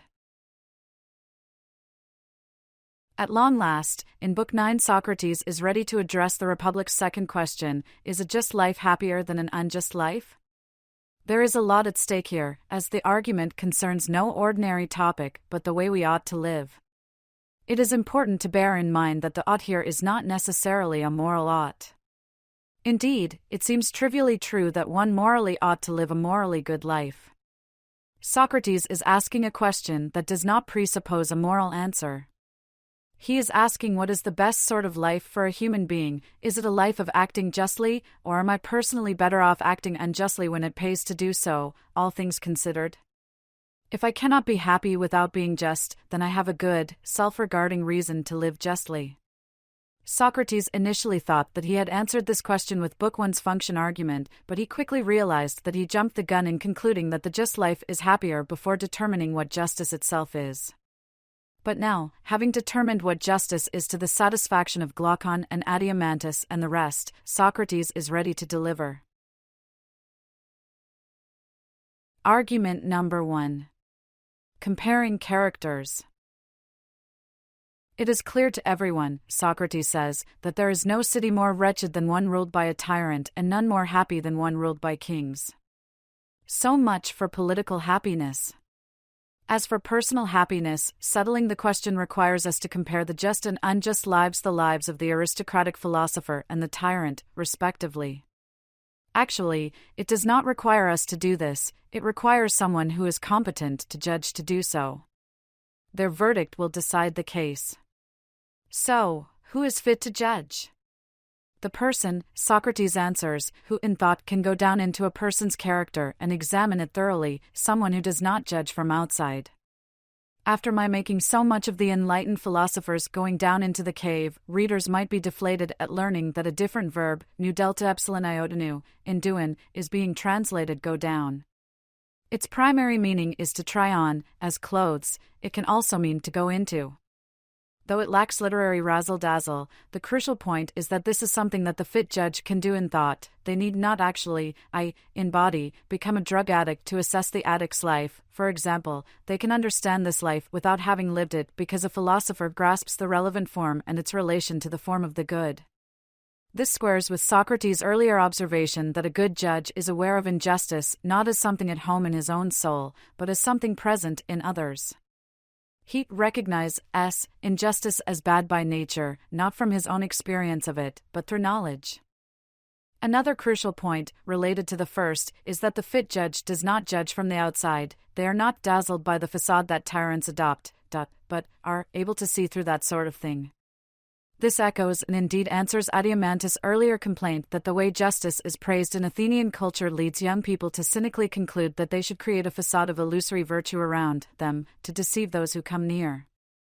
The Greek being translated a facade of illusory virtue, sigma kappa iota alpha gamma rho alpha phi alpha nu rho epsilon tau, Skiographian narrates, should remind us of the shadow-filled world of the cave, as it literally means a shadow painting of virtue.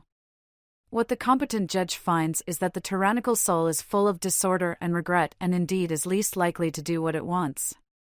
The tyrannical soul lacks self-control and its desires are not merely unsustainable but are unfulfillable. The tyrannical addict always wants more.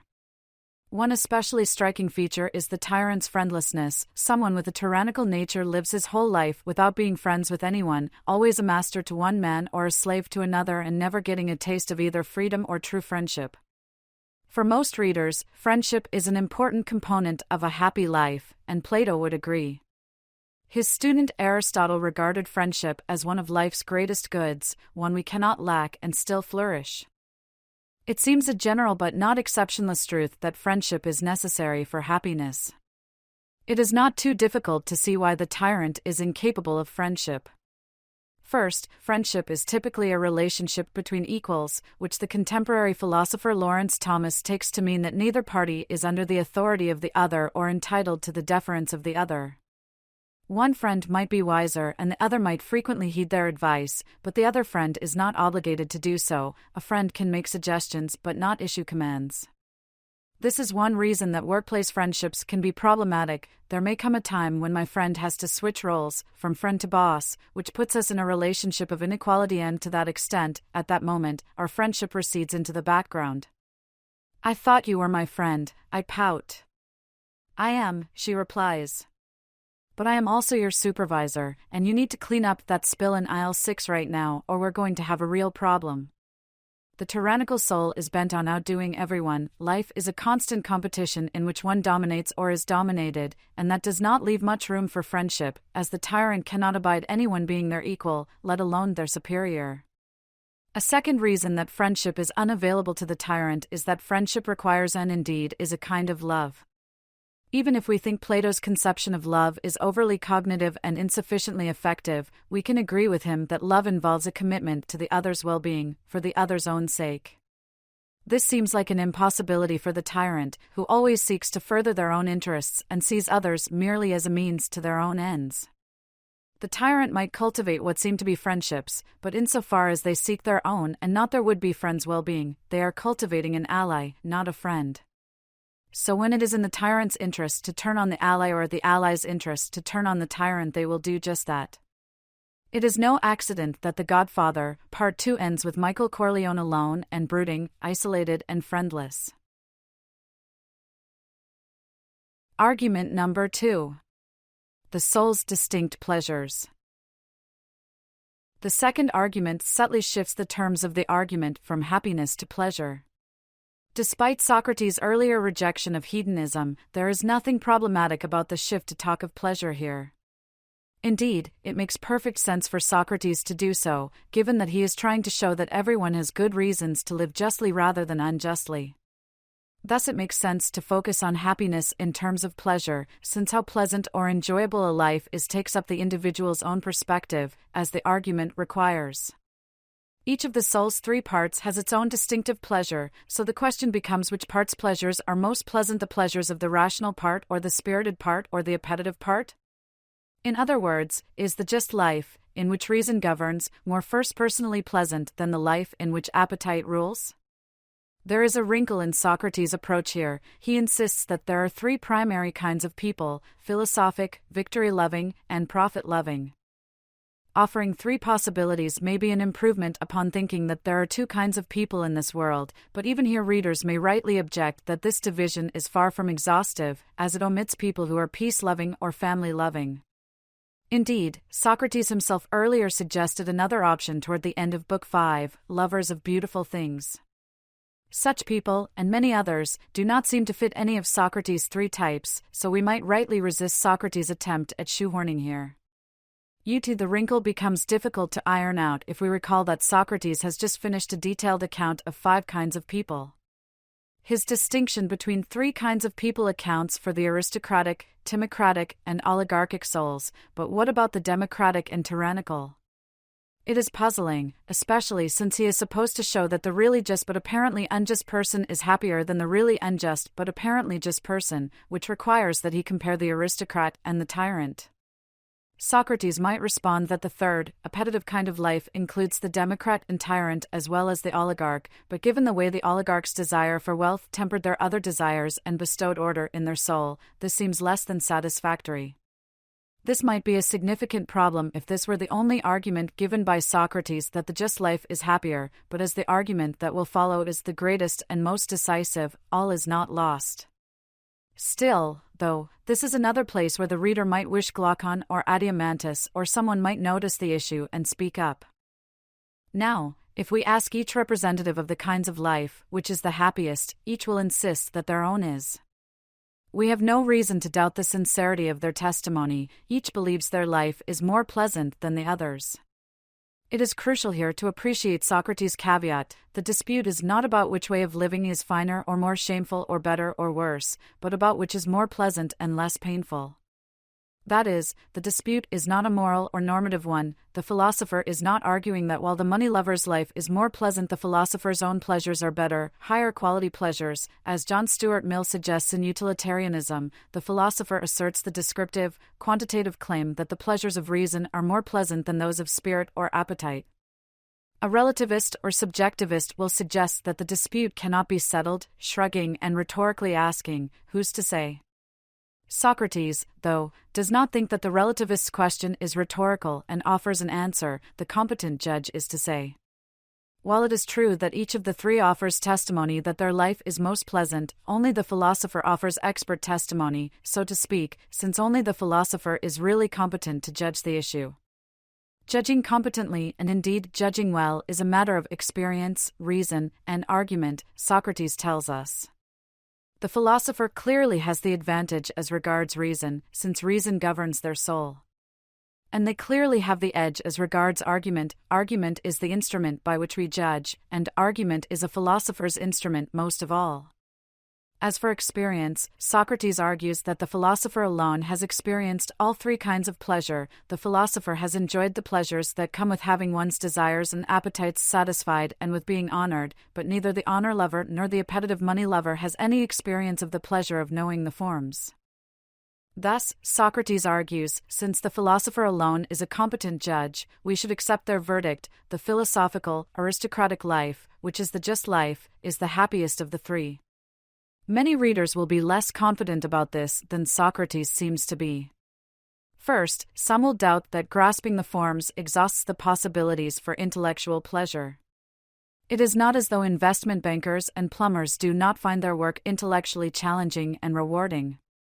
While they no doubt enjoy being well compensated, many also enjoy the challenges of putting together complex financial instruments and solving construction problems. Although one would hope that intellectual snobbery is not at work here, one might well fear that it is, leading Plato to downgrade not only the manual arts but also intellectual arts not aimed at abstract knowing. A second concern focuses on that claim that the philosopher has experienced the pleasure of being honored and thus is a better judge than the honor lover. This is difficult to square with the attitudes towards philosophy that Socrates dealt with in Book 6, where he conceded that people who think that philosophers are vicious or useless seem, to speak the truth.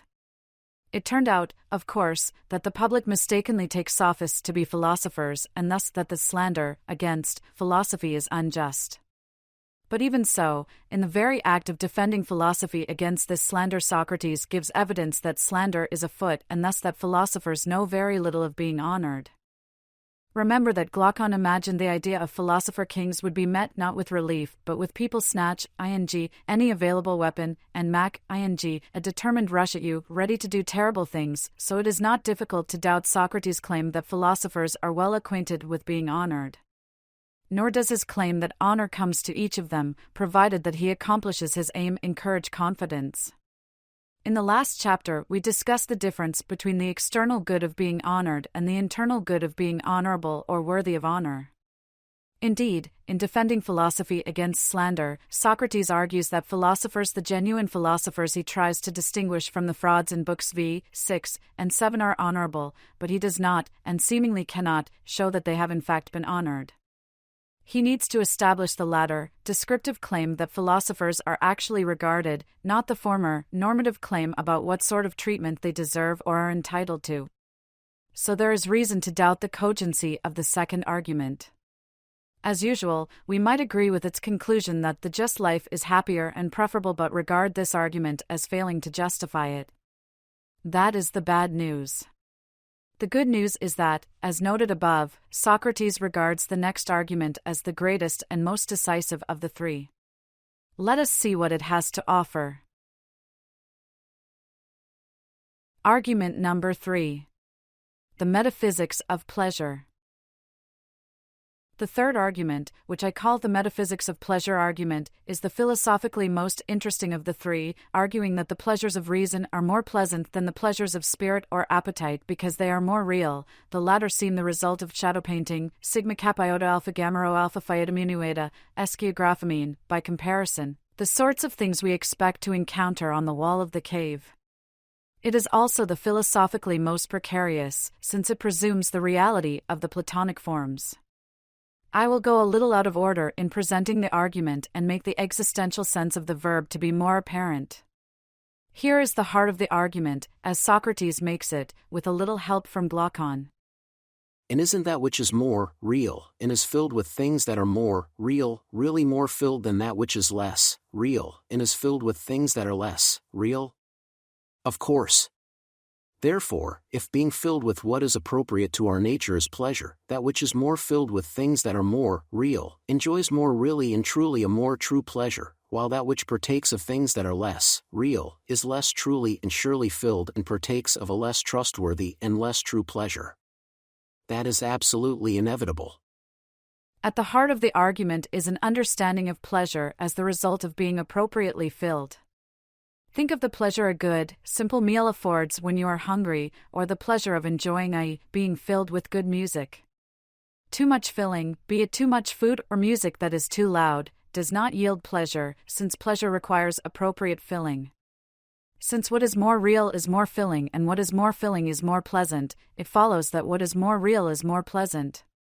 But since the forms are more real than any particulars, they are more filling, and thus the pleasure of knowing the forms, which is the distinctive pleasure of the reason-governed, just person, is greater than the pleasures of being honored or having one's appetites satisfied.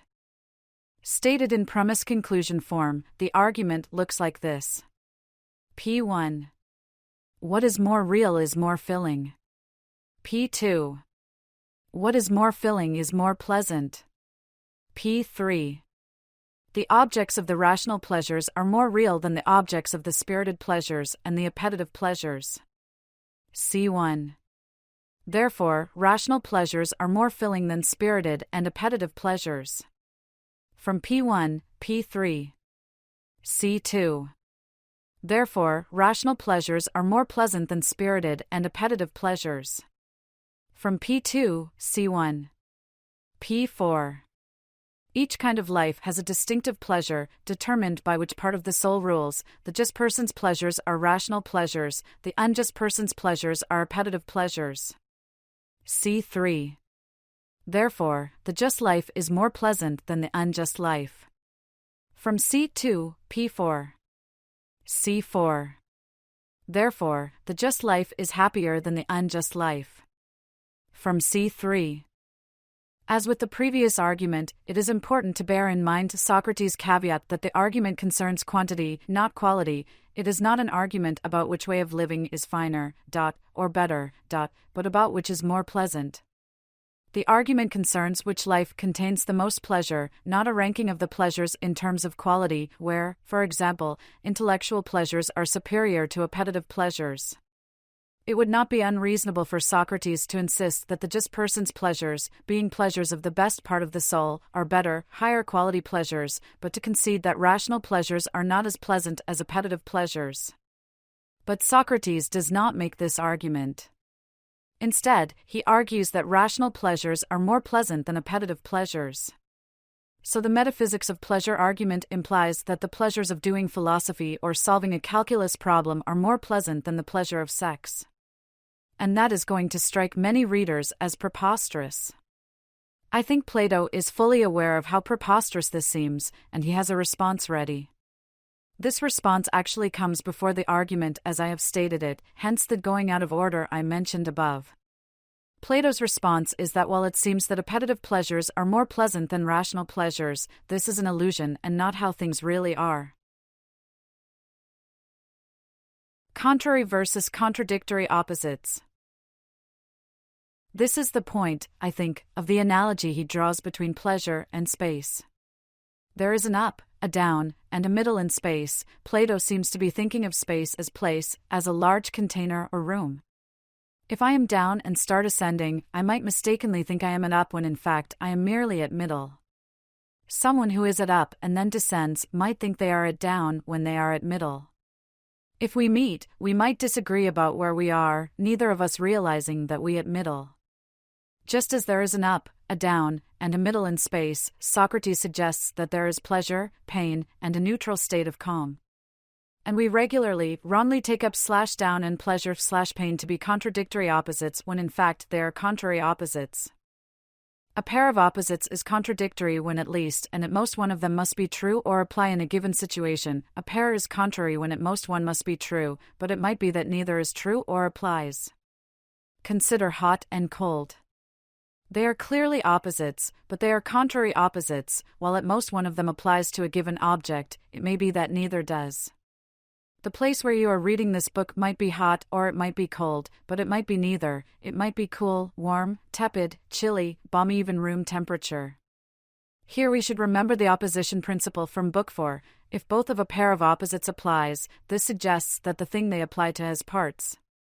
If I am both hot and cold, part of me is hot and part is cold, or I am hot now and then cold in an instant, etc. While hot and cold are contrary opposites, cold and not cold are contradictory opposites. Everything is either cold or not cold. Tucson in July? Not cold. Eau Claire in January? Cold. The number 12? Not cold. Numbers have no temperature, so they go in the not cold column. On a well-written true-false question, true and false are contradictory opposites, at least and at most one of them is correct.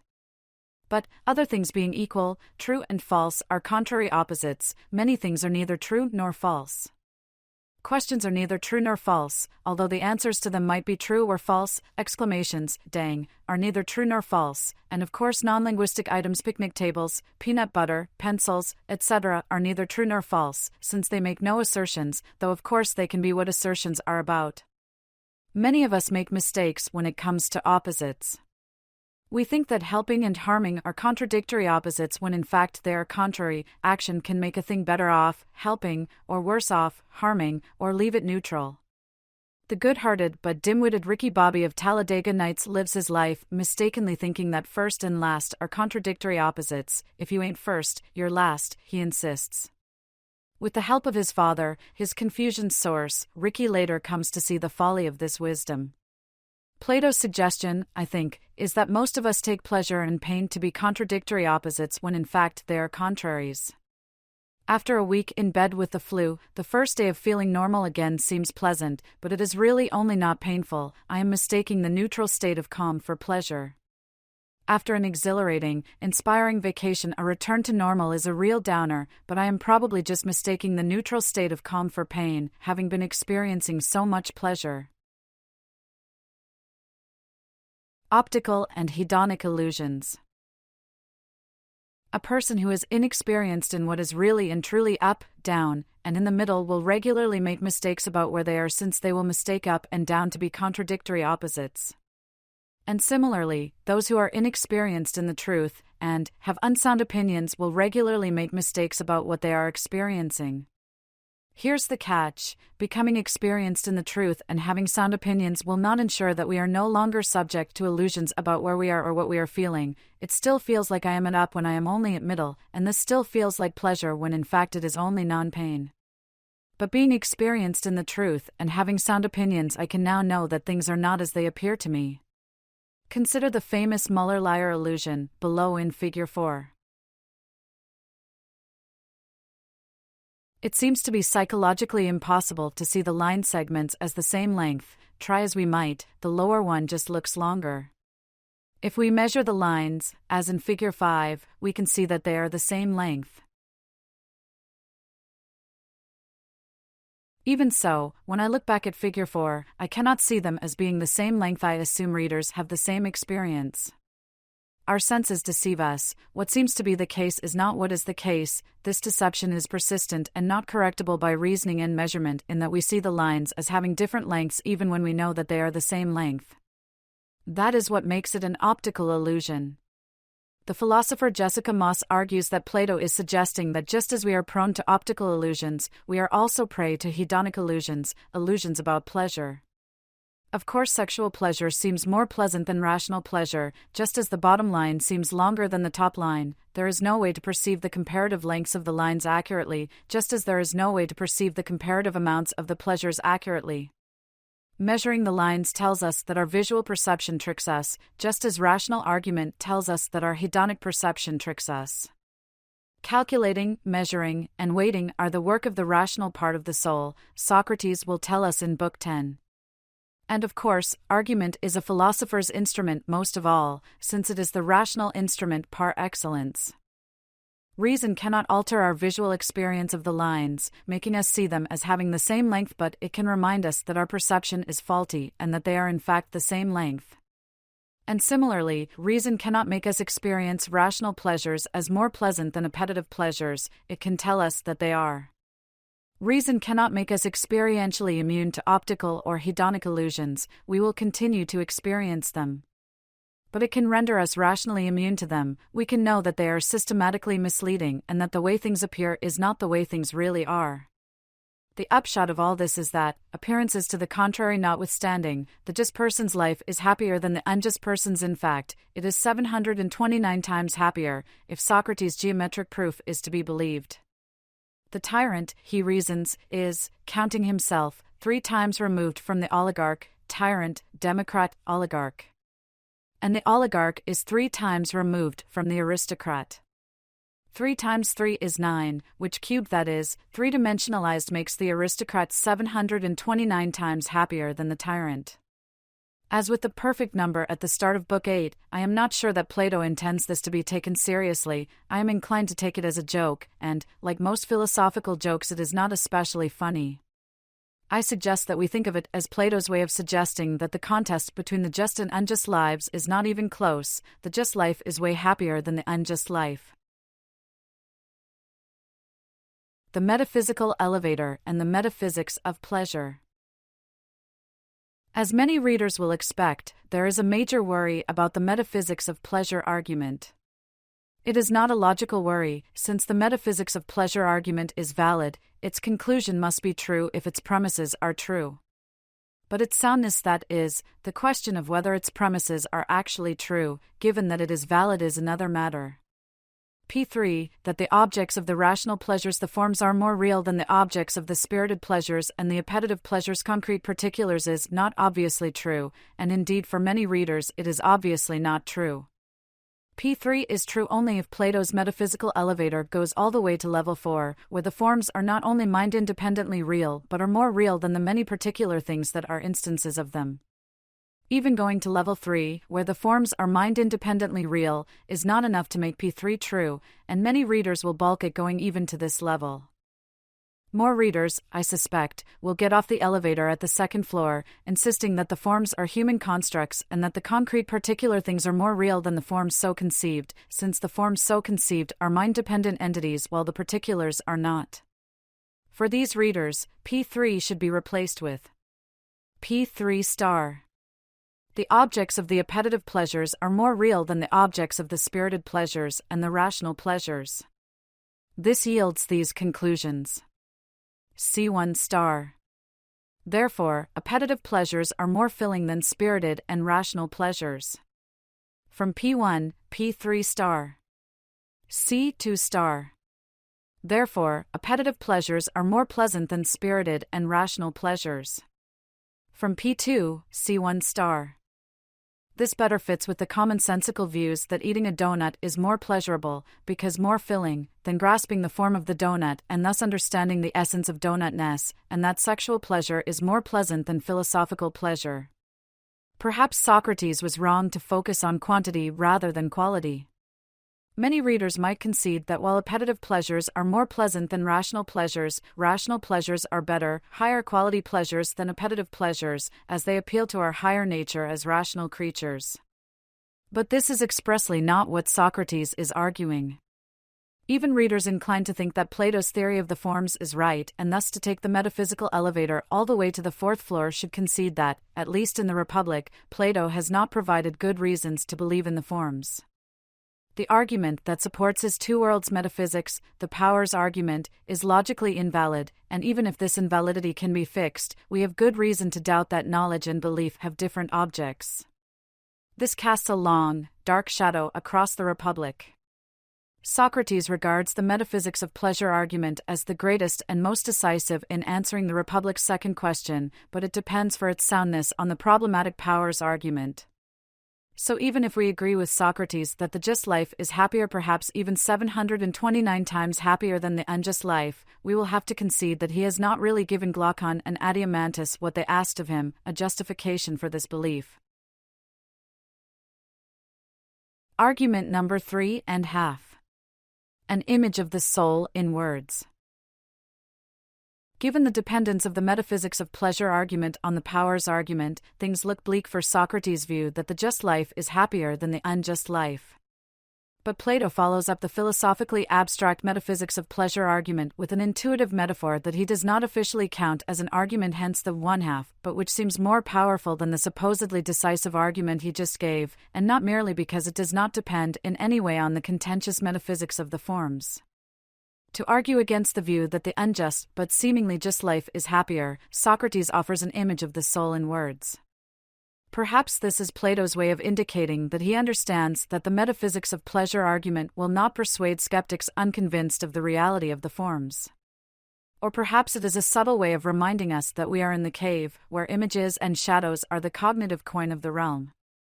Imagine first a multicolored beast with many heads, some the heads of gentle animals, others more savage. Multicolored translates pyomicron iota capillando omicron, poikilos, a nod to the multicolored garment that is worn by the defective democratic polis in Book 8. Then imagine a lion, smaller than the beast, and last a human being, smallest of the three. Then join these three so that they grow together naturally. The resulting creature is not mere artifice, a jumble of separate parts having nothing to do with each other, but something that functions as an integrated organism. Finally, cloak them in a human exterior, so anyone aware only of the exterior will think the creature a human being. The analogy is fairly straightforward. The multiform beast represents the appetites, the lion represents the spirited part of the soul, and the inner human being represents reason. Now, Socrates argues, when someone who maintains that injustice is more profitable, better for you than justice, what they are telling you is that you are better off feeding the beast, starving the human, and getting the lion to do the beast's bidding. But no one would think that is prudent. To claim that the unjust life is happier implies something false, namely, that you are better off feeding the voracious, multiform beast and starving reason, so it follows that the unjust life is not happier than the just life. It is perhaps surprising that Socrates argues that one should not starve the beast, but earlier he indicated that the philosopher neither starves nor feasts his appetites in his nighttime ritual to keep his dreams free of lawless, unnecessary appetites. Nor should we let the beast's different parts attack and kill each other. Though Plato would likely agree with Immanuel Kant's view that it must be the universal wish of every rational being to be altogether free of them, our appetites are not going anywhere, at least not as long as we inhabit a body. The beast is part of us. So we should bring our parts into harmony with each other, as much as possible, accustoming them to each other and making them friendly. In living a just life, we tend the beast as a farmer cares for their animals, domesticating some and separating and containing the feral ones. It is a compelling picture in many ways, but Socrates takes it even further. Someone who lives unjustly is enslaving the best part of himself, reason, to feed the worst, appetite. When the financial rewards are great enough, that might seem a bargain worth striking. But no one, Socrates argues, would enslave his children to savage and evil men. There is no amount of money that would make that a good deal. It would not profit him, no matter how much gold he got. Why, then, are we willing to treat ourselves so poorly, in ways we cannot imagine treating those we love? It is a fascinating insight. What philosophers sometimes call self-other asymmetry usually involves our problematically treating ourselves better than we treat others. Virtues and moral reasons are often correctives to this egoistic tendency to think our interests count for more than the interests of others. While some advocate altruism, the view that our interests count for less than the interests of others, correcting egoism requires only the egalitarian view that everyone's interests have the same weight, that self and other are symmetric. What is so interesting about Plato's point here is the suggestion that the self-other asymmetry at work when we are trying to determine which whole way of life would make living most worthwhile for each of us is one in which we give our interests, at least our true interests, less weight than we should. I suspect that this will resonate with many readers. If I have promised a friend to meet for an early morning bike ride, it is extremely unlikely that I will roll over and go back to sleep when the alarm wakes me. But if it is a promise I have made only to myself, well, if it is a cold and dark morning, there is a decent chance that I will turn the alarm off and stay in bed. If I would never casually blow off a commitment made to a friend, why would I do so when it is one I have made to myself? If reason fully governed my soul, my appetites for sloth and comfort would have been tamed by reason and its ally, spirit. Readers tempted to judge themselves harshly on this issue should take some comfort from the fact that Marcus Aurelius, the great Stoic and indeed the Emperor of Rome, often wanted to stay in bed, too, and tried to have arguments at the ready to rouse himself. Meditations 5.1. One great advantage of Socrates' analogy is that it does not presuppose the problematic theory of the forms. It is simple and intuitive, as the best analogies are. It is not without objection, however. As mentioned much earlier, the great 18th-century Scottish philosopher David Hume thought that philosophers regularly overstated the claims of reason. Hume thought that reason was but the slave of the passions, so you would be skeptical of the ideal person Plato has sketched here. So too would Epicurus, whose taxonomy of desire we explored in the last chapter. Neither of these philosophers advocated egoism and injustice, but neither had the lofty view of reason that one finds in Plato in particular and in the Western philosophical tradition in general. It is worth noting that much contemporary psychology sides with Hume and Epicurus against Plato and most of the Western philosophical tradition. Reason, the eminent social psychologist Jonathan Haidt argues, is like someone riding an elephant. Only a fool could think they are in charge of the elephant.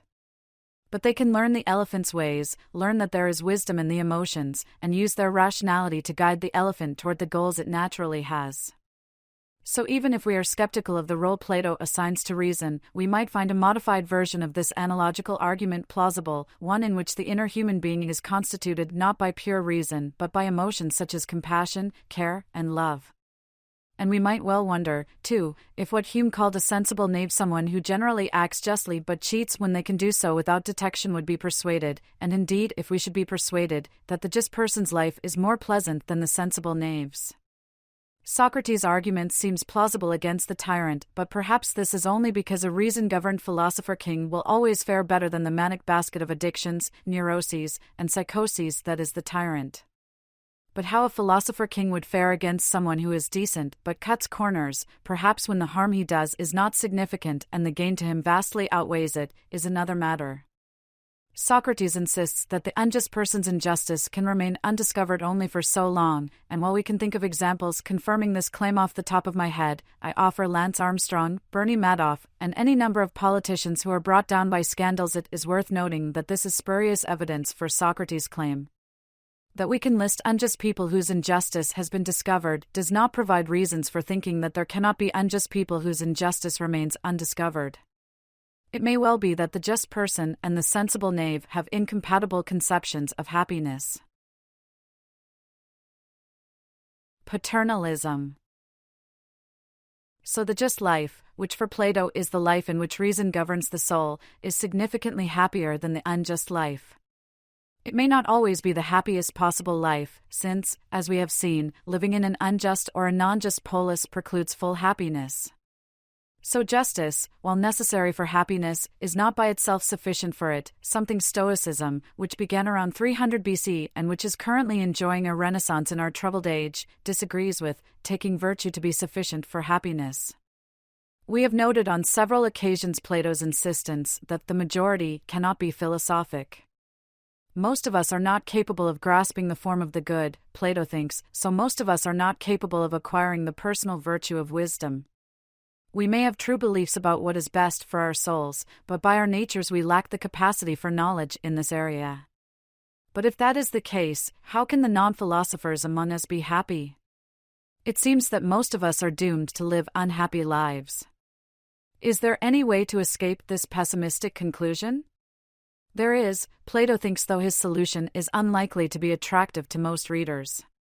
Since most of us cannot be ruled by our own power of reason, it is best that we be ruled by the philosopher king's and queen's reason. Therefore, to ensure that someone like that is ruled by something similar to what rules the best person, we say that he ought to be the slave of that best person who has a divine ruler within himself. It is not to harm the slave that we say he must be ruled, but because it is better for everyone to be ruled by divine reason, preferably within himself and his own, otherwise imposed from without, so that as far as possible all will be alike in friends, governed by the same thing. Even if Plato means slave, delta omicron lambda omicron, doulos, only metaphorically, many if not most readers will reject this out of hand. Most readers, I suspect, are liberals not in the contemporary American political sense of voting Democratic instead of Republican, but in the philosophical sense of valuing liberty over well-being. Paternalists prioritize well-being over liberty where the two conflict, holding that interfering with another person's liberty or autonomy is justified if the interference benefits the person being interfered with. Philosophical liberals, by contrast, typically hold that the only justification for interfering with someone's liberty is to prevent harm to another person. If my conduct harms only me or is harmless but regarded as immoral, the liberal argues, neither the state nor another person is justified in interfering. Of course, if I am not in my right mind or if I am lacking vital information, most liberals will countenance temporary interference. If I do not know that the bridge ahead is out, the liberal might try to stop me from bicycling across it, but only to make sure that I am aware of this materially relevant fact or that my judgment is not impaired. If I know that the bridge is out for me, the whole point is to try to jump across the missing span. The liberal will not think interfering is justified. It is not surprising that Plato endorses paternalism. But most Americans, I think, take liberalism, in the philosophical sense, for granted, at least to a significant degree. Most of us, I suspect, share John Stuart Mill's view that the only purpose for which power can rightfully be exercised over any member of a civilized community, against his will, is to prevent harm to others. One of Mill's arguments for this view is that paternalism does not work, given the centrality of autonomy and spontaneity to the conception of happiness many of us share. Outside interference for our own good will likely backfire, since the resentment we feel at being interfered with will outweigh the good that the interference does. We can probably think of cases where Mill is mistaken, especially where the benefit done is significant and the interference is minimal, as in seatbelt laws. Many readers will think Mill's argument is beside the point, holding that interfering with a competent adult for that adult's benefit is wrong in itself, regardless of any beneficial consequences, since paternalism manifests a failure of respect. We interfere with our, and even others' children when doing so is required to protect the children from themselves. But adults are another matter entirely. We will not adjudicate this dispute between liberalism and paternalism here. I raise it largely to give readers a framework and vocabulary with which to agree or disagree with Plato. To justify the belief that, fundamentally, liberty trumps well-being may prove more difficult than even die-hard liberals imagine.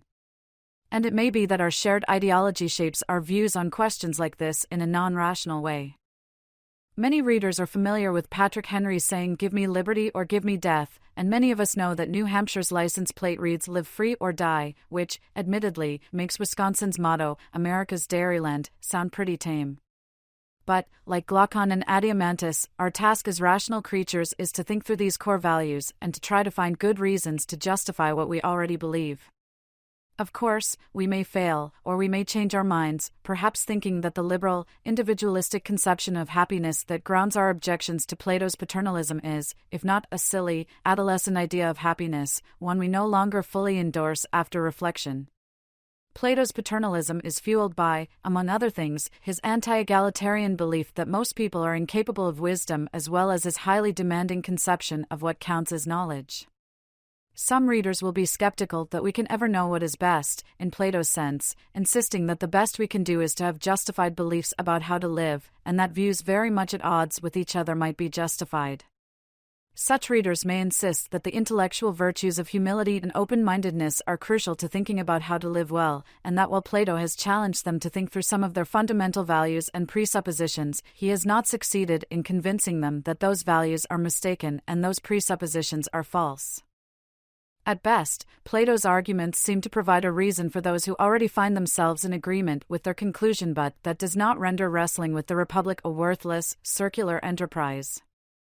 Even if one's reasons for living justly will not convince the Thrasymachus of the world, it is valuable to ensure that our beliefs form as consistent a set as possible. Most of us, I suspect, are more like Glaucon and Adiamantus than we are like Thrasymachus, though we probably all have a bit of him in us, who want Socrates to show them that their belief that the just life is happier is justified, or at the very least not foolish, wishful thinking. It would be nice if egoists found these reasons persuasive, but that may be asking too much of philosophy. Plato and Socrates thought philosophy could do this, but we have seen over and over that their arguments fall well short of the mark and that only people who share their fundamental assumptions, example, about the forms, will find their arguments persuasive.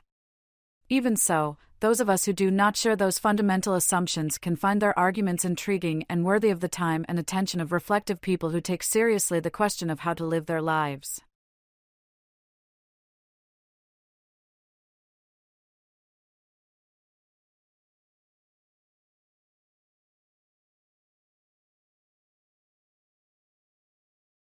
Chapter 14. Are we there yet? Book 9 ends with Socrates telling Glaucon that if the polis one lives in is far from ideal, even if the ideal polis exists only in theory but not in reality, one can still make himself its citizen, and thus learn to live justly in an unjust or a non-just world. It would be a fine place to end the Republic, but Plato has other ideas. 3 of them, in fact. The ancient quarrel between poetry and philosophy. The first of these is tying up a loose end regarding poetry in the ideal polis. Since the restrictions on poetic form and content developed in Books 2 and 3 preceded the division of the soul in Book 4, Socrates thinks it would now be fruitful to revisit the status of poetry, armed with an account, logos, of the soul, sush, a psychology he lacked earlier. He argues that the three-part soul further confirms the earlier conclusion that imitative poetry should be altogether excluded from the ideal polis. Readers who think they have misremembered the earlier discussion should feel free to indulge in an "it's not me, it's you" moment, for it is Socrates whose memory seems faulty. Earlier, Socrates allowed imitations of the words or actions of a good man and of someone engaged in peaceful, unforced, voluntary action, acting with moderation and self-control, not to mention modes and rhythms that would suitably imitate the tone and rhythm of a courageous person who is active in battle. A lot has happened in the Republic since Book 3, so perhaps we can forgive Socrates misremembering his earlier view. It may be that Plato is poking a little fun at Socrates here, for at least half a dozen times in Book 6 we are told one must possess the intellectual virtue of having a good memory to be a true philosopher. Socrates' target is narrower than is frequently claimed. He is not arguing against poetry, or, even more broadly, art, in general, but rather against imitative poetry, and indeed it is even narrower than this. He wants to exclude poetry that aims at pleasure and imitation from the ideal polis, which would leave room for imitative poetry that aims not at pleasure but at moral improvement. The ideal city can, then, employ a more austere and less pleasure-giving poet and storyteller, one who would imitate the speech of a decent person. In arguing that would-be guardians should not be imitative, mu iota mu eta tau iota kappa, mimetikos, Socrates is really arguing that guardians should not be imitatively promiscuous, they should not be able, willing, or disposed to imitate any and every type of character, since this would prevent them from cultivating the sense of shame and disgust at dishonorable action that is the basis of good character. Since imitations practiced from youth become part of one's nature and settle into habits of gesture, voice, and thought, Socrates is very leery of imitative promiscuity. That all poetry inspired by the pleasure-seeking muse must be excluded from the ideal polis is a conclusion that Socrates comes to reluctantly. He loves poetry, especially Homer, and is loath to live without it. There is no Homer or Hesiod, no Aeschylus or Sophocles or Euripides in the ideal polis. Instead, hymns to the gods and eulogies to good people are the only poetry we can admit into our city, which, interestingly, is the only kind of poetry one encounters in the first, rustic city. It is as though Socrates looks longingly at a copy of the Iliad, weepily confessing, "I can't quit you." But quit it he must, for his commitment to philosophy is a commitment to going whatever direction the argument blows us, even when we do not like the destination or find the winds too strong. We might expect Glaucon, who objected to life in the rustic first city because the food was too simple, to object to the absence of a key cultural and aesthetic staple, but he finds Socrates' arguments so compelling that he makes no objections to the restricted poetic diet Socrates prescribes. Our task as readers is to determine if we find Socrates' arguments as compelling as he and his audience do. Since the arguments are overlapping and interrelated, separating them into distinct arguments is somewhat artificial, but doing so aids in clarity, so I will divide the arguments into three. The metaphysical argument. Art merely makes copies of copies, and thus is not worth taking seriously. I have dubbed the first argument metaphysical since the forms play a significant role in it. Perhaps surprisingly for an argument meant to support a conclusion about imitative poetry, Socrates focuses on painting more than poetry in the metaphysical argument.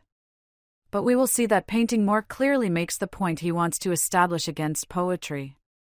All beds, Socrates argues, have in common the form of the bed itself, that essence that makes them beds rather than chairs or knives or sheep. Any particular bed that one might sleep in is a spatio-temporal copy of this form, just as the shadows on the cave wall are copies of the artifacts held before the fire, and just as those artifacts are ultimately themselves copies of the forms that inhabit the sunlit intelligible world above. So someone who paints a bed is making a copy of something that is itself a copy. The painter is imitating the appearance of a bed, and indeed how it appears from a particular vantage point, not the reality or being of the bed. Painting, is an imitation of appearances, not of truth.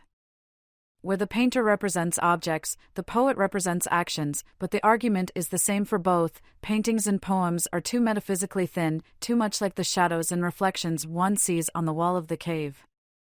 Imitation is a kind of game, Socrates says, and not something to be taken seriously.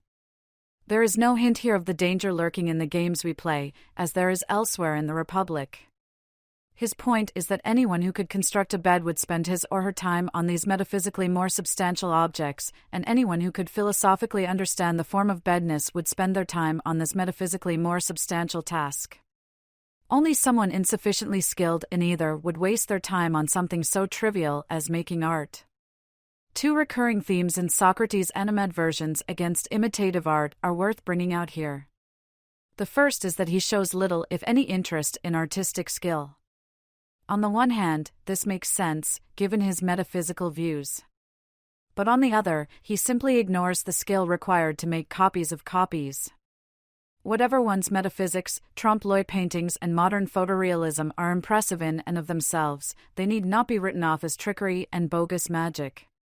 A second, related theme is his lack of interest in the joy of artistic creation.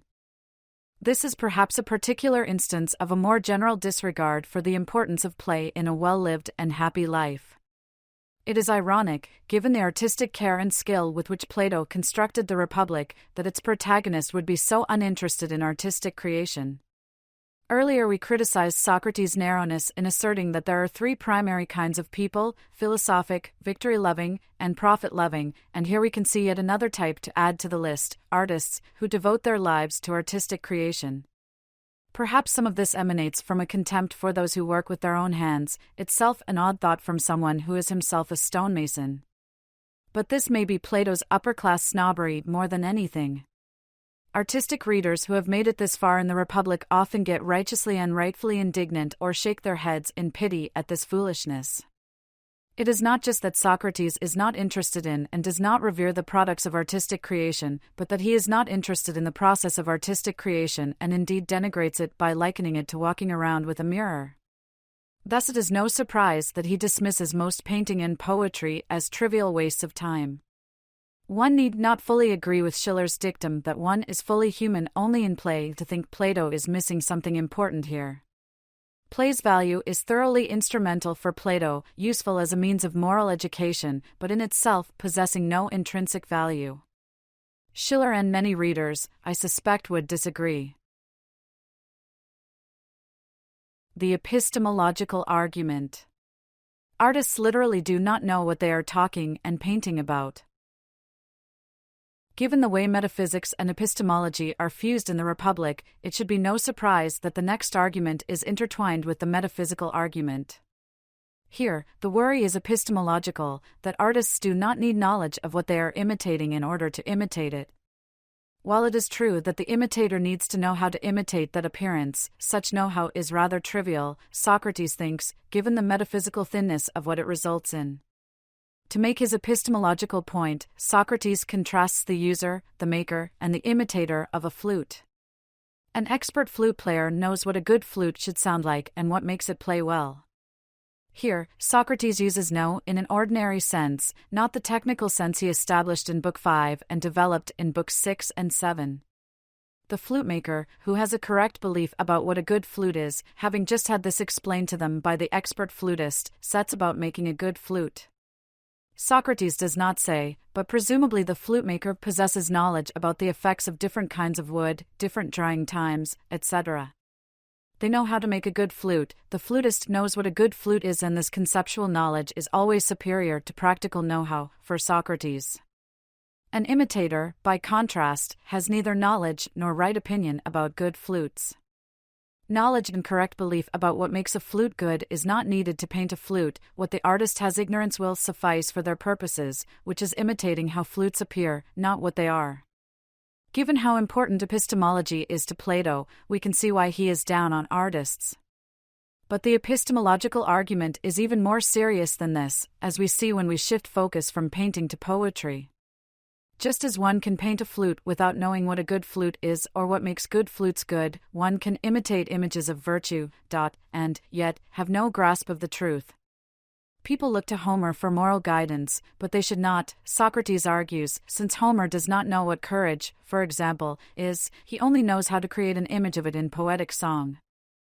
If Homer had really been able to educate people and make them better, Socrates reasons, if Homer had been able to benefit people and make them more virtuous, his companions would not have allowed either him or Hesiod to wander around as rhapsodes. Instead, they would have insisted that Homer and Hesiod stay put and teach them about virtue, or they would have followed them in a caravan of moral education. And Homer, had he actually possessed such knowledge, would have surely obliged. But Homer and Hesiod were allowed to wander, so Socrates concludes that they did not possess genuine moral knowledge. While poets and painters might have good ears and eyes for what a culture takes virtue and the virtues to be, one of the lessons of the first wave back in Book 5 was that we should not take our culture's norms at face value. It is foolish to take seriously any standard of what is fine and beautiful other than the good. Socrates, of course, is not a relativist about norms, but neither is he a conservative, at least of the sort that gives great weight to tradition as a source of moral wisdom. That one's culture has long approved of certain values carries little or no epistemic weight for Socrates. One of philosophy's tasks is to subject these values to rational scrutiny. We saw earlier that the ridiculousness of women wrestling naked and governing faded away in the face of what argument, lambda gamma omicron, logos, showed to be the best. A perhaps unexpected upshot of the image of the soul in words in Book 9 is an objective test of one's culture's conventions about what is fine and what is shameful. Fine things, Socrates says, referring to things that are kalan, are those that subordinate the beast-like parts of our nature to the human. Shameful ones are those that enslave the gentle to the savage. Someone friendly to the arts might concede that many artists lack philosophical knowledge of the nature of goodness and the virtues, but they might also insist that many of these artists possess true beliefs about these topics and are not ignorant, as Socrates claims.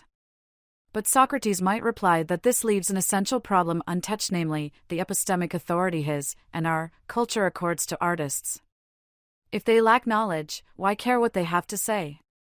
Distracted by their multicolored productions, we think they can teach us how to live an assumption that may seem odd in our age of entertainment, but they lack the knowledge required to do so. But if we are fools to follow them, the problem seems to be with us rather than them. Even readers who are not persuaded by Socrates' argument might concede that it points to something important, something perhaps more important in our day than in Socrates, the supposed authority of celebrities to pronounce upon issues of the day, especially political issues. Many of us fall for the argumentum of celebritas, as we might call it. While we can revere them as actors, why should we take seriously the political pronouncements of Meryl Streep or Robert De Niro? They can teach us a great deal about the craft of acting, but is there any reason to think that they have a great deal to teach us about public policy? They might, but if they do, it is not because they are great actors, that is, highly skilled at imitation. Many readers will not share Socrates' expectation that artists teach us how to live, but readers of a serious, aesthetic bent will think that some novelists, poets, filmmakers, musicians, composers, etc. do aim for more than entertainment. Indeed, there is good reason to think of some artists as creating philosophical art that wrestles with some of the same moral, metaphysical, and epistemological problems that occupy philosophers. I suspect that many readers have a more expansive view of what constitutes philosophy and argument than Socrates does, and so are willing to take these artists' views seriously. But even so, we would do well to maintain a healthy dose of Socratic skepticism about the moral and epistemological authority many of us see them as having. We are all prone to confirmation bias, of thinking certain bits of evidence are good evidence because they confirm what we already believe. Holding our favorite artists' feet to the philosophical fire and querying the views and arguments they offer is a show of respect for them as thinkers that is consistent with respecting them as creative artists. The upshot of the epistemological argument is that, even though one might really enjoy reading, or, more likely in the Greek world, listening to a performance of Homer, one would be foolish to arrange one's whole life in accordance with his teachings, since there is no good reason to think that poetic skill overlaps with philosophical insight. Thus we should not, as Polemarchus does in Book 1, quote poets like Simonides as moral authorities on the nature of justice, for example. Instead, we should critically examine their sayings and adopt them as guides for living only if they pass rational muster. The moral argument. Art corrupts even the best of us. Some readers will have noticed a pattern in the Republic. Plato tends to list items in increasing order of importance. The third of three items is almost always the most important. The third wave is the biggest and most difficult one, and the third argument that the just life is happier is the greatest and most decisive. We see that pattern again here. The moral argument against art, to which we now turn, is the most serious charge against imitation. In the first two arguments, the key notion of imitation, mumueta sigmaiotum mimesis, seems roughly synonymous with representation. An object or action is represented by the painter or poet. But in this final argument we should keep in mind the more precise sense Socrates had in mind when he distinguished the content of poems and stories, or what they say from how they say it, their style. Imitation is a matter of ing, oneself like someone else in voice or appearance, and thus the poet or performer impersonates a character, speaking from that character's point of view, as that character would speak and act as actors do on stage. Imitation in this sense is contrasted with pure narration, in which the author or speaker describes but not does enact actions and events, telling the audience that a character said such and such but not directly quoting a character's speech, or if doing so, not attempting to imitate the speaker's voice and mannerisms.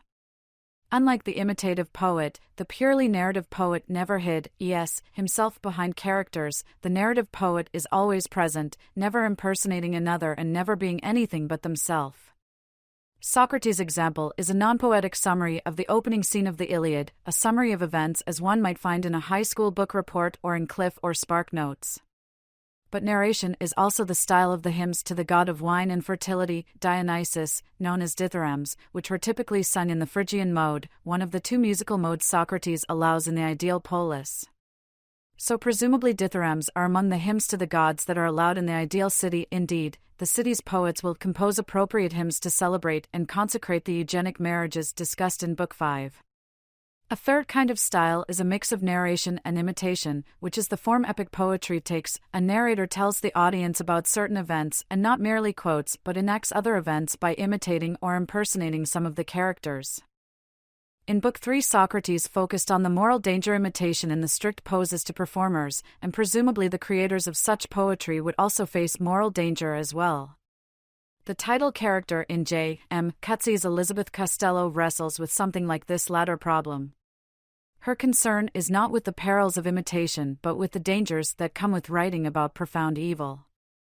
To do so well, one must confront evil deeply and indeed sympathetically, imaginatively entering into the consciousness of Himmler and Hitler and their ilk, which suggests a disagreement with the conclusion of Socrates' epistemological argument. And she is not sure that writers who venture into the darker territories of the soul always return unscathed. In Book 10, Socrates shifts his attention away from the moral dangers that imitative poetry poses to its performers and toward the dangers it poses to the audience, who identify with the characters the performers impersonate. Where the epistemological argument focused on poetry's incapacity to make us better, the moral argument focuses on its power to make us worse. With a few rare exceptions, it is able to corrupt even decent people. We take seriously the sufferings of the protagonist and not only enjoy watching or listening but actually give ourselves up to following it. Instead of being properly disgusted at the hero's lamentations, an earlier focus of censorship, we enjoy and even praise them.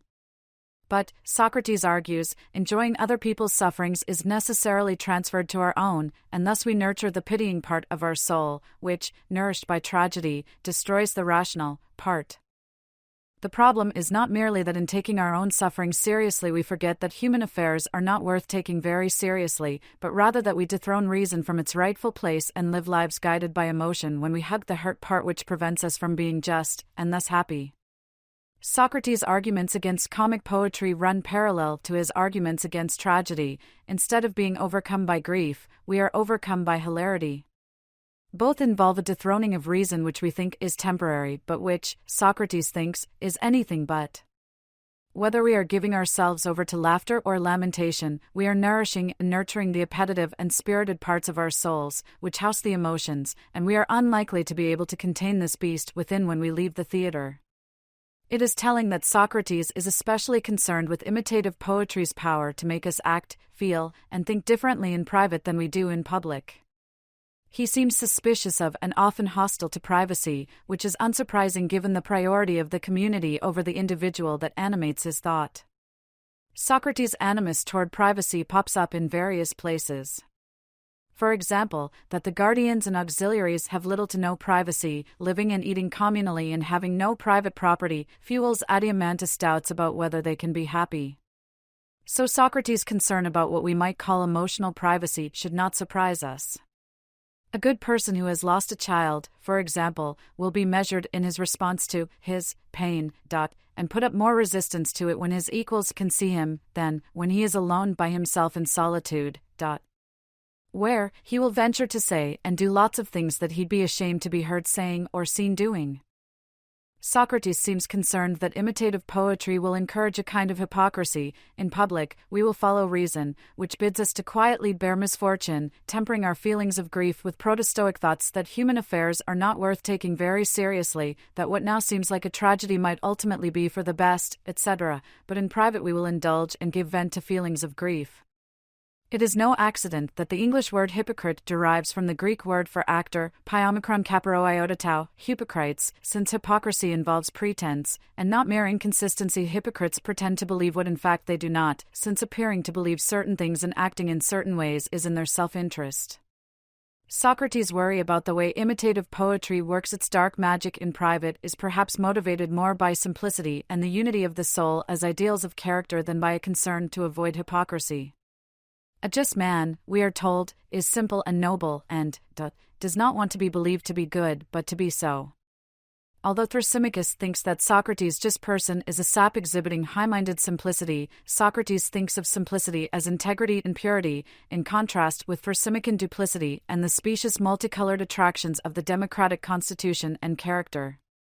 The person who scorns imitations of excessive grief while at the theater but who indulges their grief at home, or who keeps a stiff upper lip in front of the children or the troops and then indulges their grief while in private, will not be of one mind.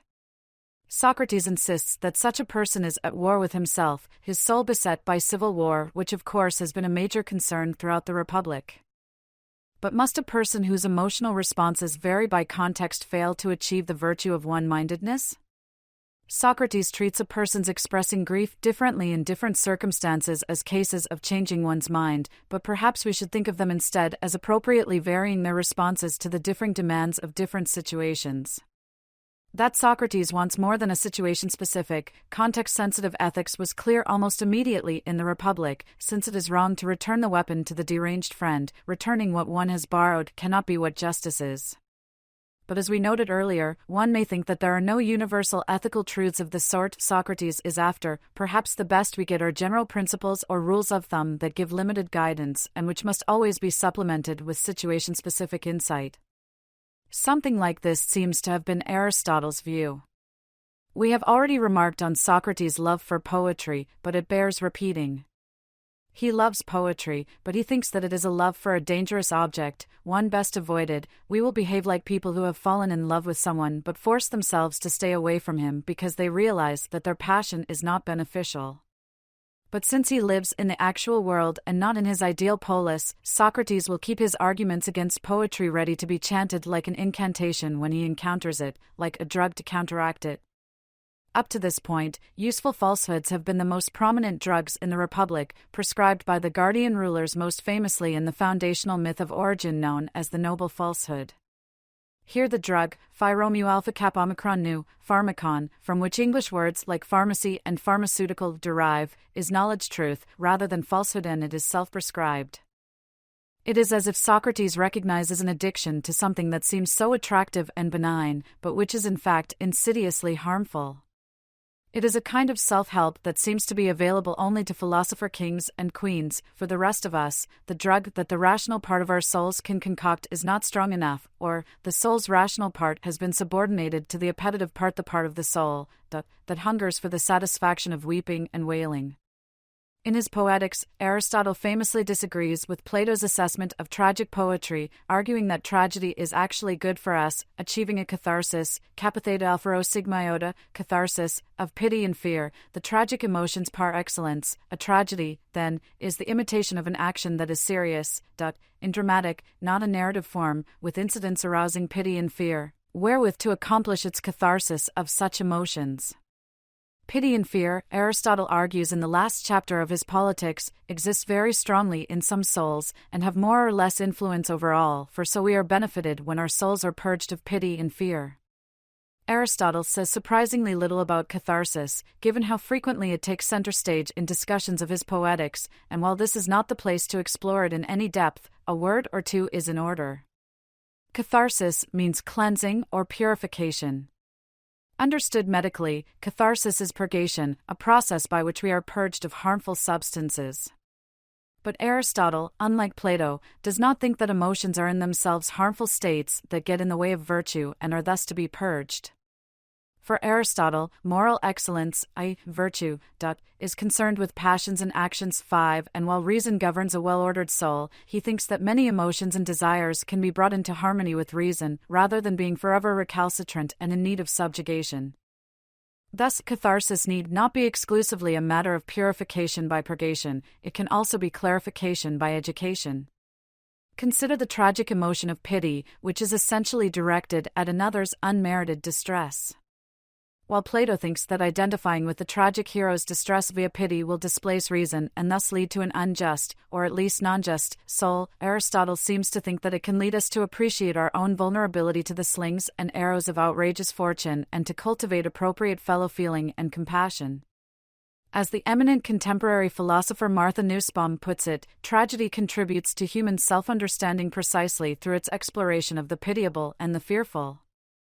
Far from being something to be purged from an ideal city, good tragedy should be welcomed, not because it is good entertainment or because good art enriches our lives, but because it contributes to the moral development and improvement of the citizens much as reading good literature might make us more empathic and more sensitive to moral nuance. It seems that Plato and Aristotle disagree about the value of tragedy because they disagree about the value of our emotions, and indeed the value of our bodies.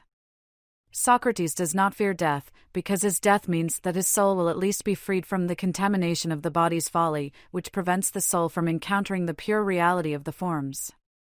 Readers who share something like Aristotle's attitude toward the emotions, which shows that one need not be a full-blown romantic, giving absolute priority to emotion over reason, to value emotions positively, will have good reason to be skeptical about Plato's attitude toward imitative poetry.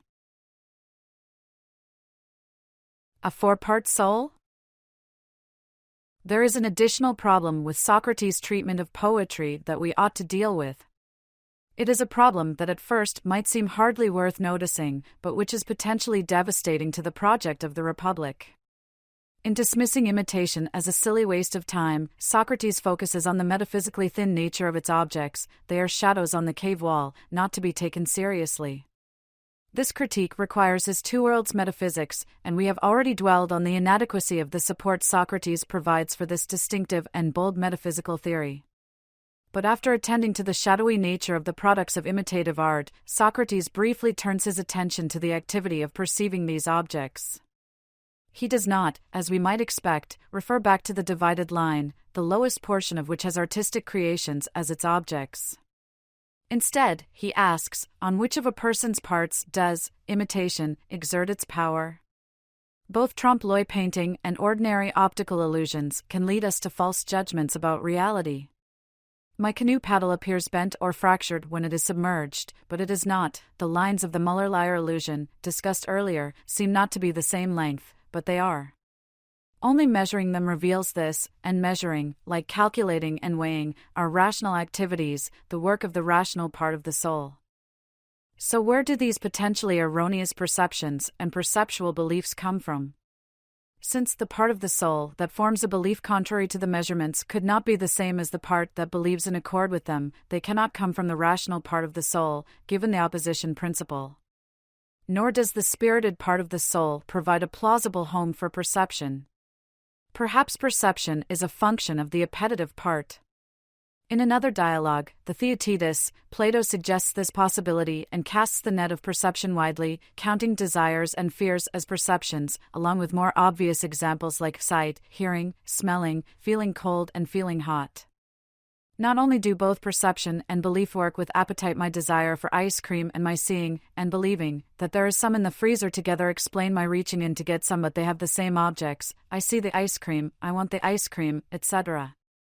Still, it is not clear how perception can be a function of the appetitive part of the soul. Perceptions, like desires, are representations, pictures of the world, if you will. But they are pictures having different directions of fit, as philosophers sometimes say. Beliefs and perceptions are mental representations of the world that are supposed to match the way the world is, thus they have a mind-to-world direction of fit. The mind's picture is supposed to match the world, and when they do not match, I need new beliefs and perceptions, I need a different picture. Appetites and desires, by contrast, have a world-to-mind direction of fit. They are representations not of how the world is, but of how it ought to be or I would like it to be. So when the world does not fit my picture, I change the world to make it match, as if desires are skippered by Captain Picard of Star Trek, The Next Generation, with a make it so built into their very nature. Wanting more ice cream, but seeing my bowl is empty, I go to the freezer and get some, so my picture of reality, me eating ice cream, matches reality. Of course, if one is inclined to Stoicism or Buddhism, one often tries to give up the unfulfilled desire, since it is the source of one's discontentment. Thus it seems that there must be another part of the soul, one that forms, potentially erroneous, perceptual beliefs, a fourth part of the soul, distinct from reason, spirit, and appetite. Okay, so there is another, fourth part of the soul. So what? What is the big deal? Well, the big deal is that the Republic turns on the analogy between the city and the soul. Socrates theorizes the ideal city not for its own sake, but as a means to investigate the Republic's two main questions. Back in Book 4, all agreed that the same number and same kinds of classes as are in the city are also in the soul of each individual, but the argument against imitative art now suggests that that agreement was a bad one, and that there is an important disanalogy between city and soul.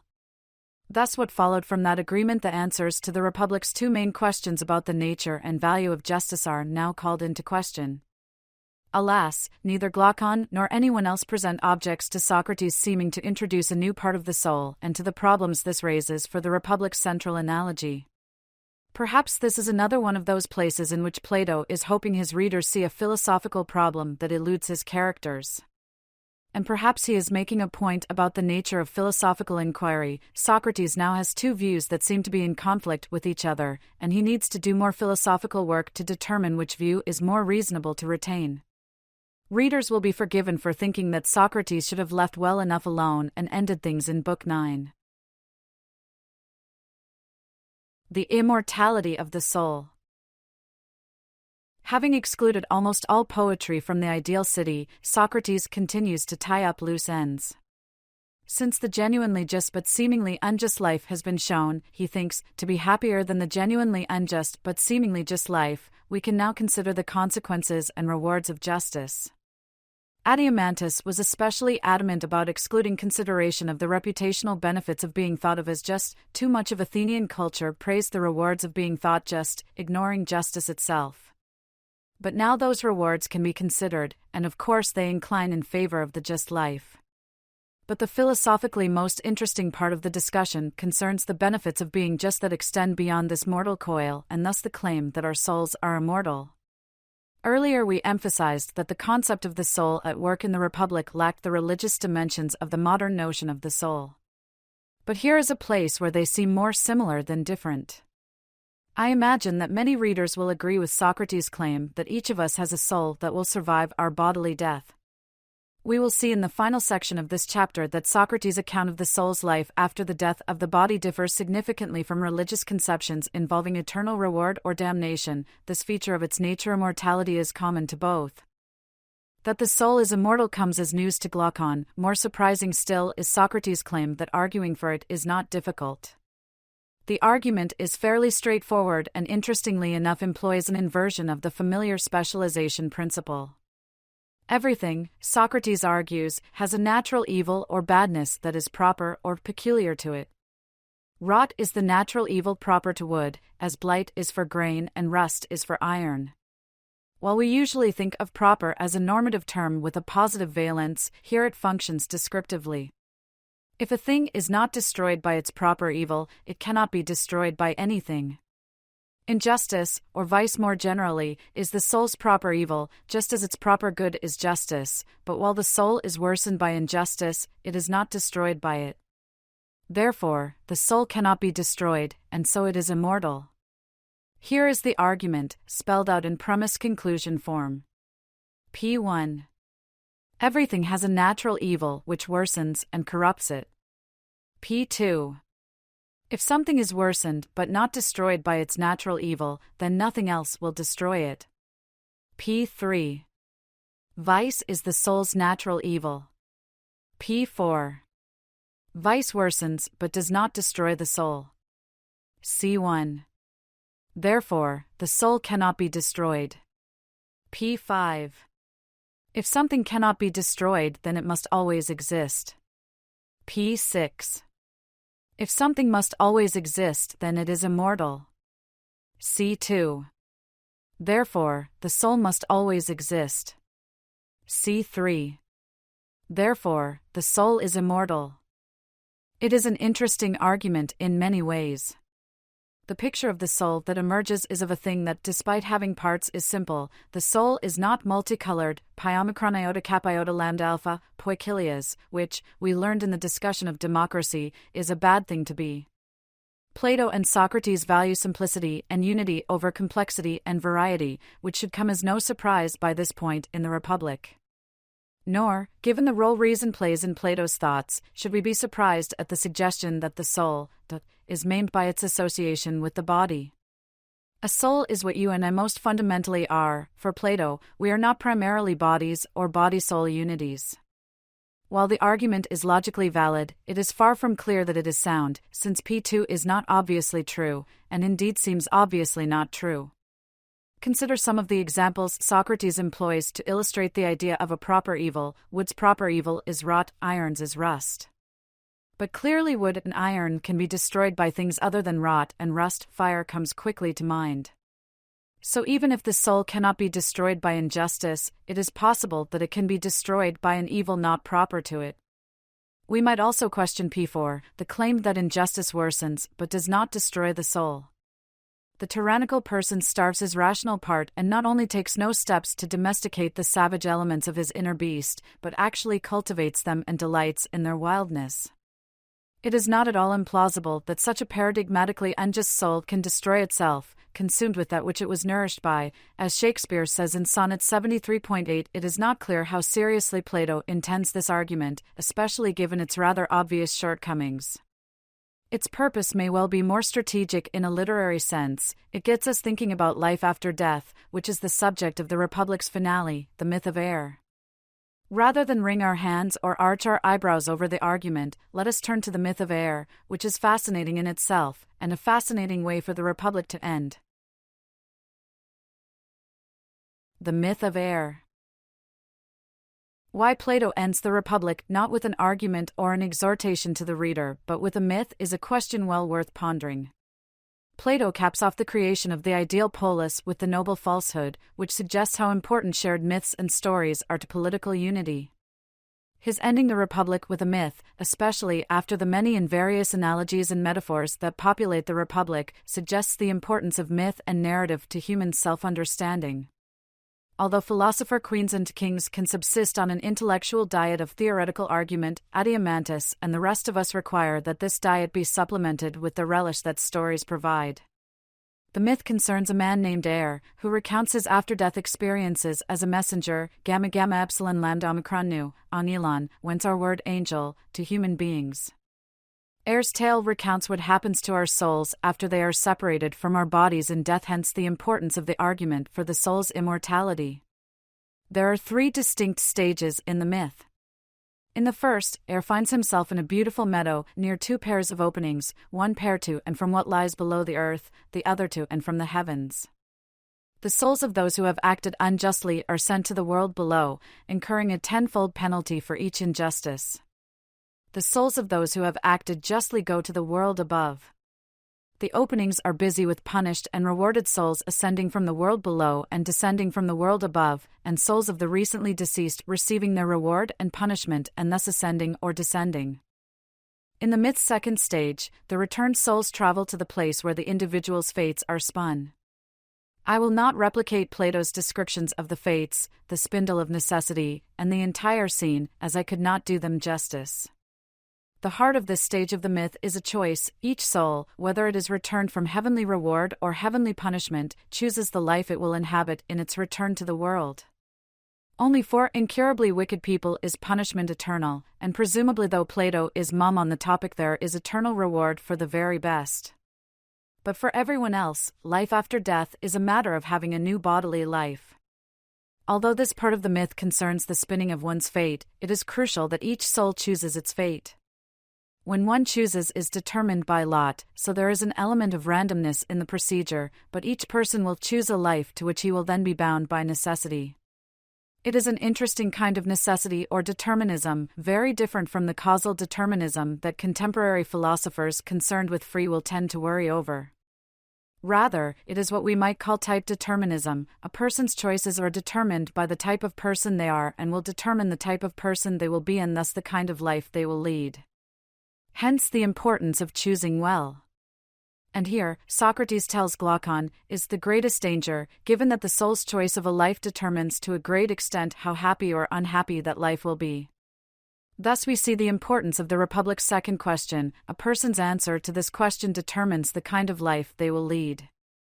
We need to choose carefully, and not be dazzled by exteriors, which may prove to be false facades.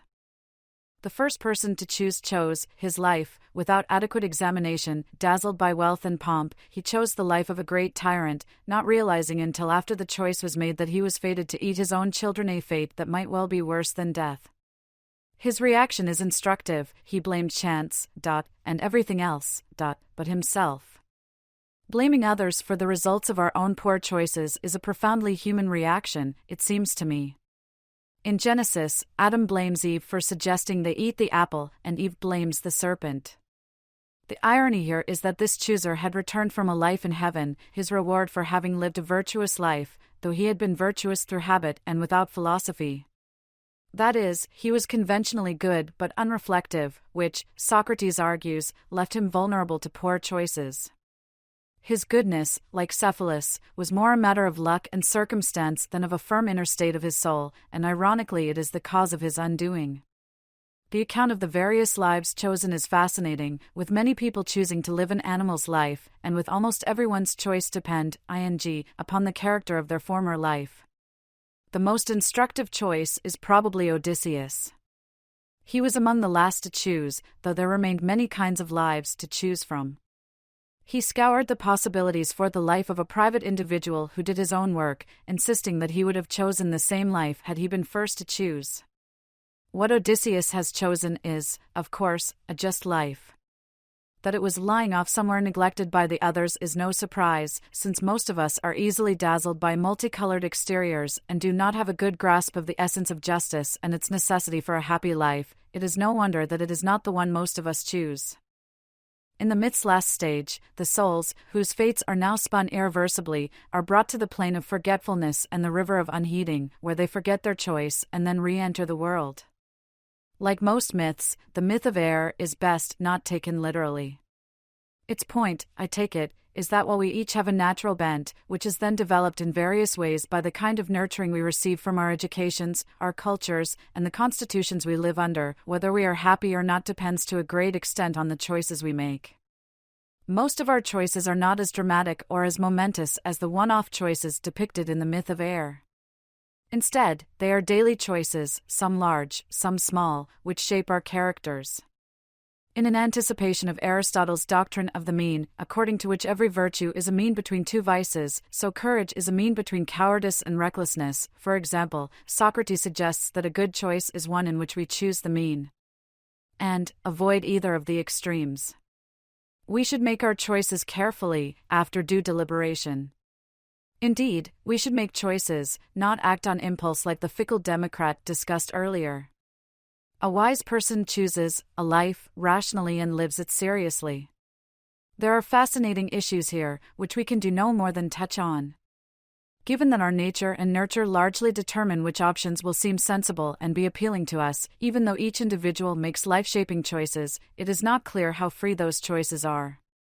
And if indeed they are not free, or not sufficiently free, as they seem not to be if type determinism is true, then readers may well wonder to what extent it makes sense to hold each other morally responsible for the choices we make and the actions we undertake. The great 20th century philosopher Peter Strawson famously argued that holding ourselves and others accountable is so central to being human, there is little chance that we could give it up, even if we believe determinism to be true. Or, one might argue that although we are not fully responsible for the choices we make, perhaps we are responsible enough to warrant holding each other accountable. This issue, though Aristotle briefly considers it in his Nicomachean Ethics, seems more modern than an ancient concern, so we should not fault Plato for not addressing it. Still, it is something that interested, philosophically inclined readers will want to explore further. Perhaps the most fascinating thing about the myth of air is that Plato chooses to end the Republic with it. Readers will notice the abruptness with which the Republic ends. The Republic begins with Socrates' narration. On his way back to town with Glaucon, he meets Polemarchus. He tells someone whom he is speaking to is never made clear about the long philosophical discussion that took place at the house of Polemarchus' father, Cephalus, a discussion which concludes with the myth of air. Plato reminds us of this by having Socrates address Glaucon directly in the Republic's concluding paragraph.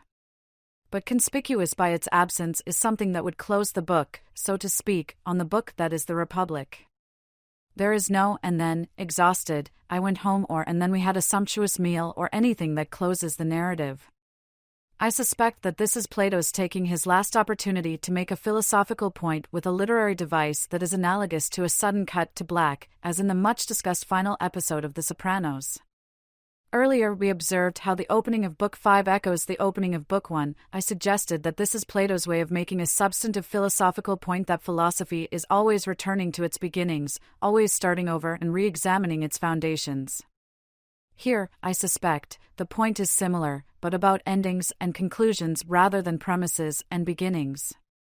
In not having a conclusive ending to the Republic, Plato seems to be telling us that philosophy never ends, that the conversation Socrates had at Cephalus' house does not end, but continues every time a reader engages with the Republic, as we have done here.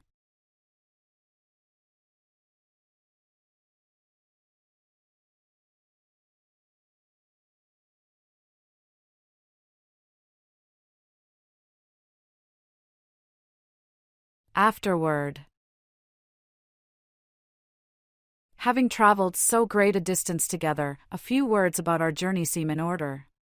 Few readers, I suspect, will want to live in Plato's ideal polis, and they will be in good company. If a recent biography of Socrates is to be believed, we can be in absolutely no doubt that Socrates would have disliked and disapproved of the Republic Plato wanted to bring into being. Point 1. Whatever its virtues, it is too lacking in individual liberty to suit most of us.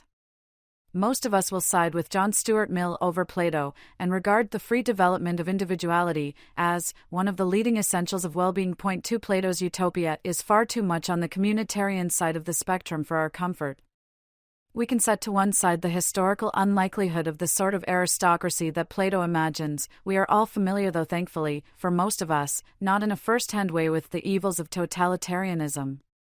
The issue is more philosophical than that. Although romantics will demur at enthroning reason, many readers will agree that it is better for everyone to be ruled by divine reason, preferably within himself and his own, but many of these will insist that preferably, his own is too weak, and will deny to their dying breaths that this reason may permissibly be imposed from without. Most readers will prefer a life in which they make their own choices to one in which their choices are made for them, even when they acknowledge that their own choices are often poor. Mill argues that the evils of paternalism, of interference with the choices of others for their own good, far outweigh its benefits. But one need not appeal to the consequences to be committed to the priority of liberty and autonomy over well-being. One might, like Kant, take it to be a matter of respect for human dignity, which is grounded in our capacity to make choices, to deliberate and decide, and then to act. We are justified in interfering, says the anti-paternalistic individualist, only where our choices harm others. But even for such individualistically inclined readers, the Republic can offer salutary lessons. For while the pendulum swings too far to the communitarian end of the line in the ideal polis, one might concede that it swings too far to the individualistic side in, say, contemporary American culture. perhaps we would do better to be more mindful of the good of the whole, to see our politics not as a means for advancing narrow individual and special interests, but rather as a way to promote the general welfare. Plato's anti-individualistic and anti-democratic animus is often expressed in his disdain for diversity and variety and complication with things that are multicolored, pi omicron iota kappa lambda omicron, poikolos, as he often puts it. Too much variety in poetic meter is frowned upon, as is medical treatment that is too complicated. And of course, democracy's multicolored constitution is the source of its specious beauty, as are its multicolored pleasures and the cast of characters that are its citizens, characters fine and multicolored. And let us not forget about the multicolored beast that embodies our emotions and desires.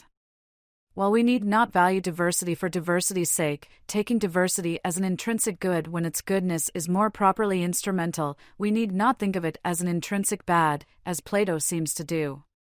A community can celebrate its diversity while at the same time celebrating and nurturing its unity. It can be one from many e pluribus unum, as it says somewhere or other.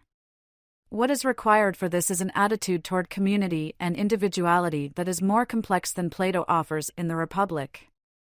We can celebrate individuality and liberty while at the same time enabling individuals to be good team members, good cast members, etc.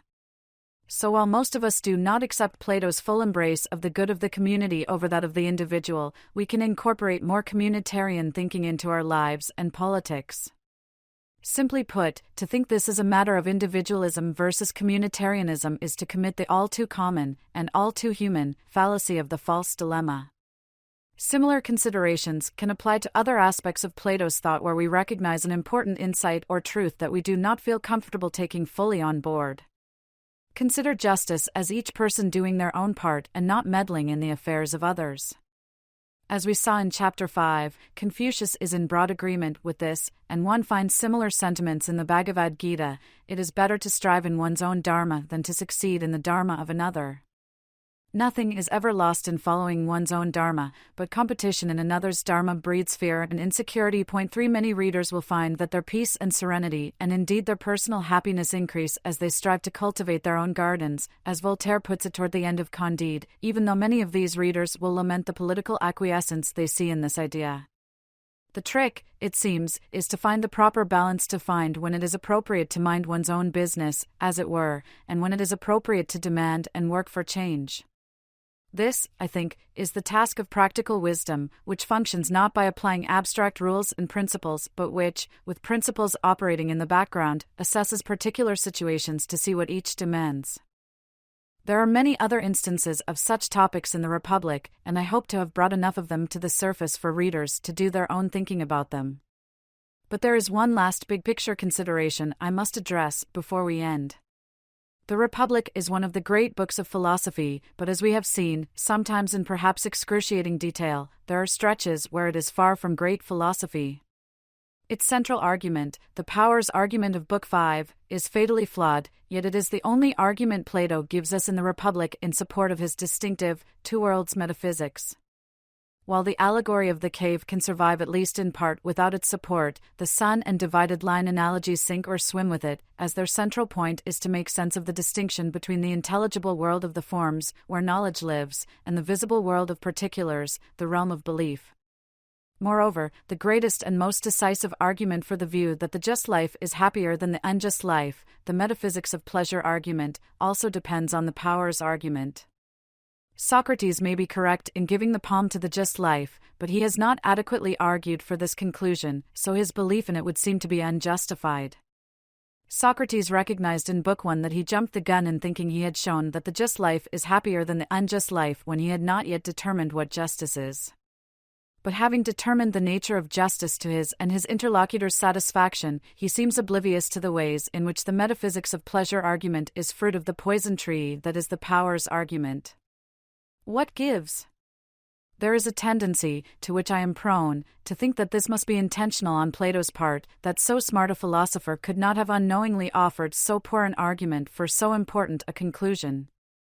Perhaps Plato took himself to be accurately reporting Socrates' own argument rather than giving his own. Perhaps he recognized the argument's shortcomings and left uncovering them to his readers, in hope that we would notice them and become better philosophers as we tried to work them out. It is hard to know. The eminent philosopher and historian of early modern philosophy Jonathan Bennett, that rare bird who was as excellent a teacher as he was a philosopher, wrote in the preface to his first book on Kant's Critique of Pure Reason, like all great pioneering works in philosophy, the critique is full of mistakes and confusions. It is a misunderstanding to think that a supreme philosopher cannot have erred badly, and often, the critique still has much to teach us, but it is wrong on nearly every page. For much the same could be said of Plato's Republic. It might be scant comfort to some readers, but it seems to me to offer a powerful lesson on the point of doing and reading philosophy, which always requires doing it for oneself. Though Socratic wisdom consists in knowing that one does not know, it does not require giving up those beliefs one cannot justify. The key to being ethically justified in retaining these epistemically unjustified beliefs, it seems to me, is humility. We recognize them as not justified, perhaps as a result of our intellectual shortcomings, and continue to reflect upon them. There is a lot of cognitive space between nihilism and dogmatism. That so great a philosopher as Plato is frequently wrong is a testament to how hard it is to do philosophy well. That Plato fails to embody philosophical perfection is not a reason to give up on him or on ourselves.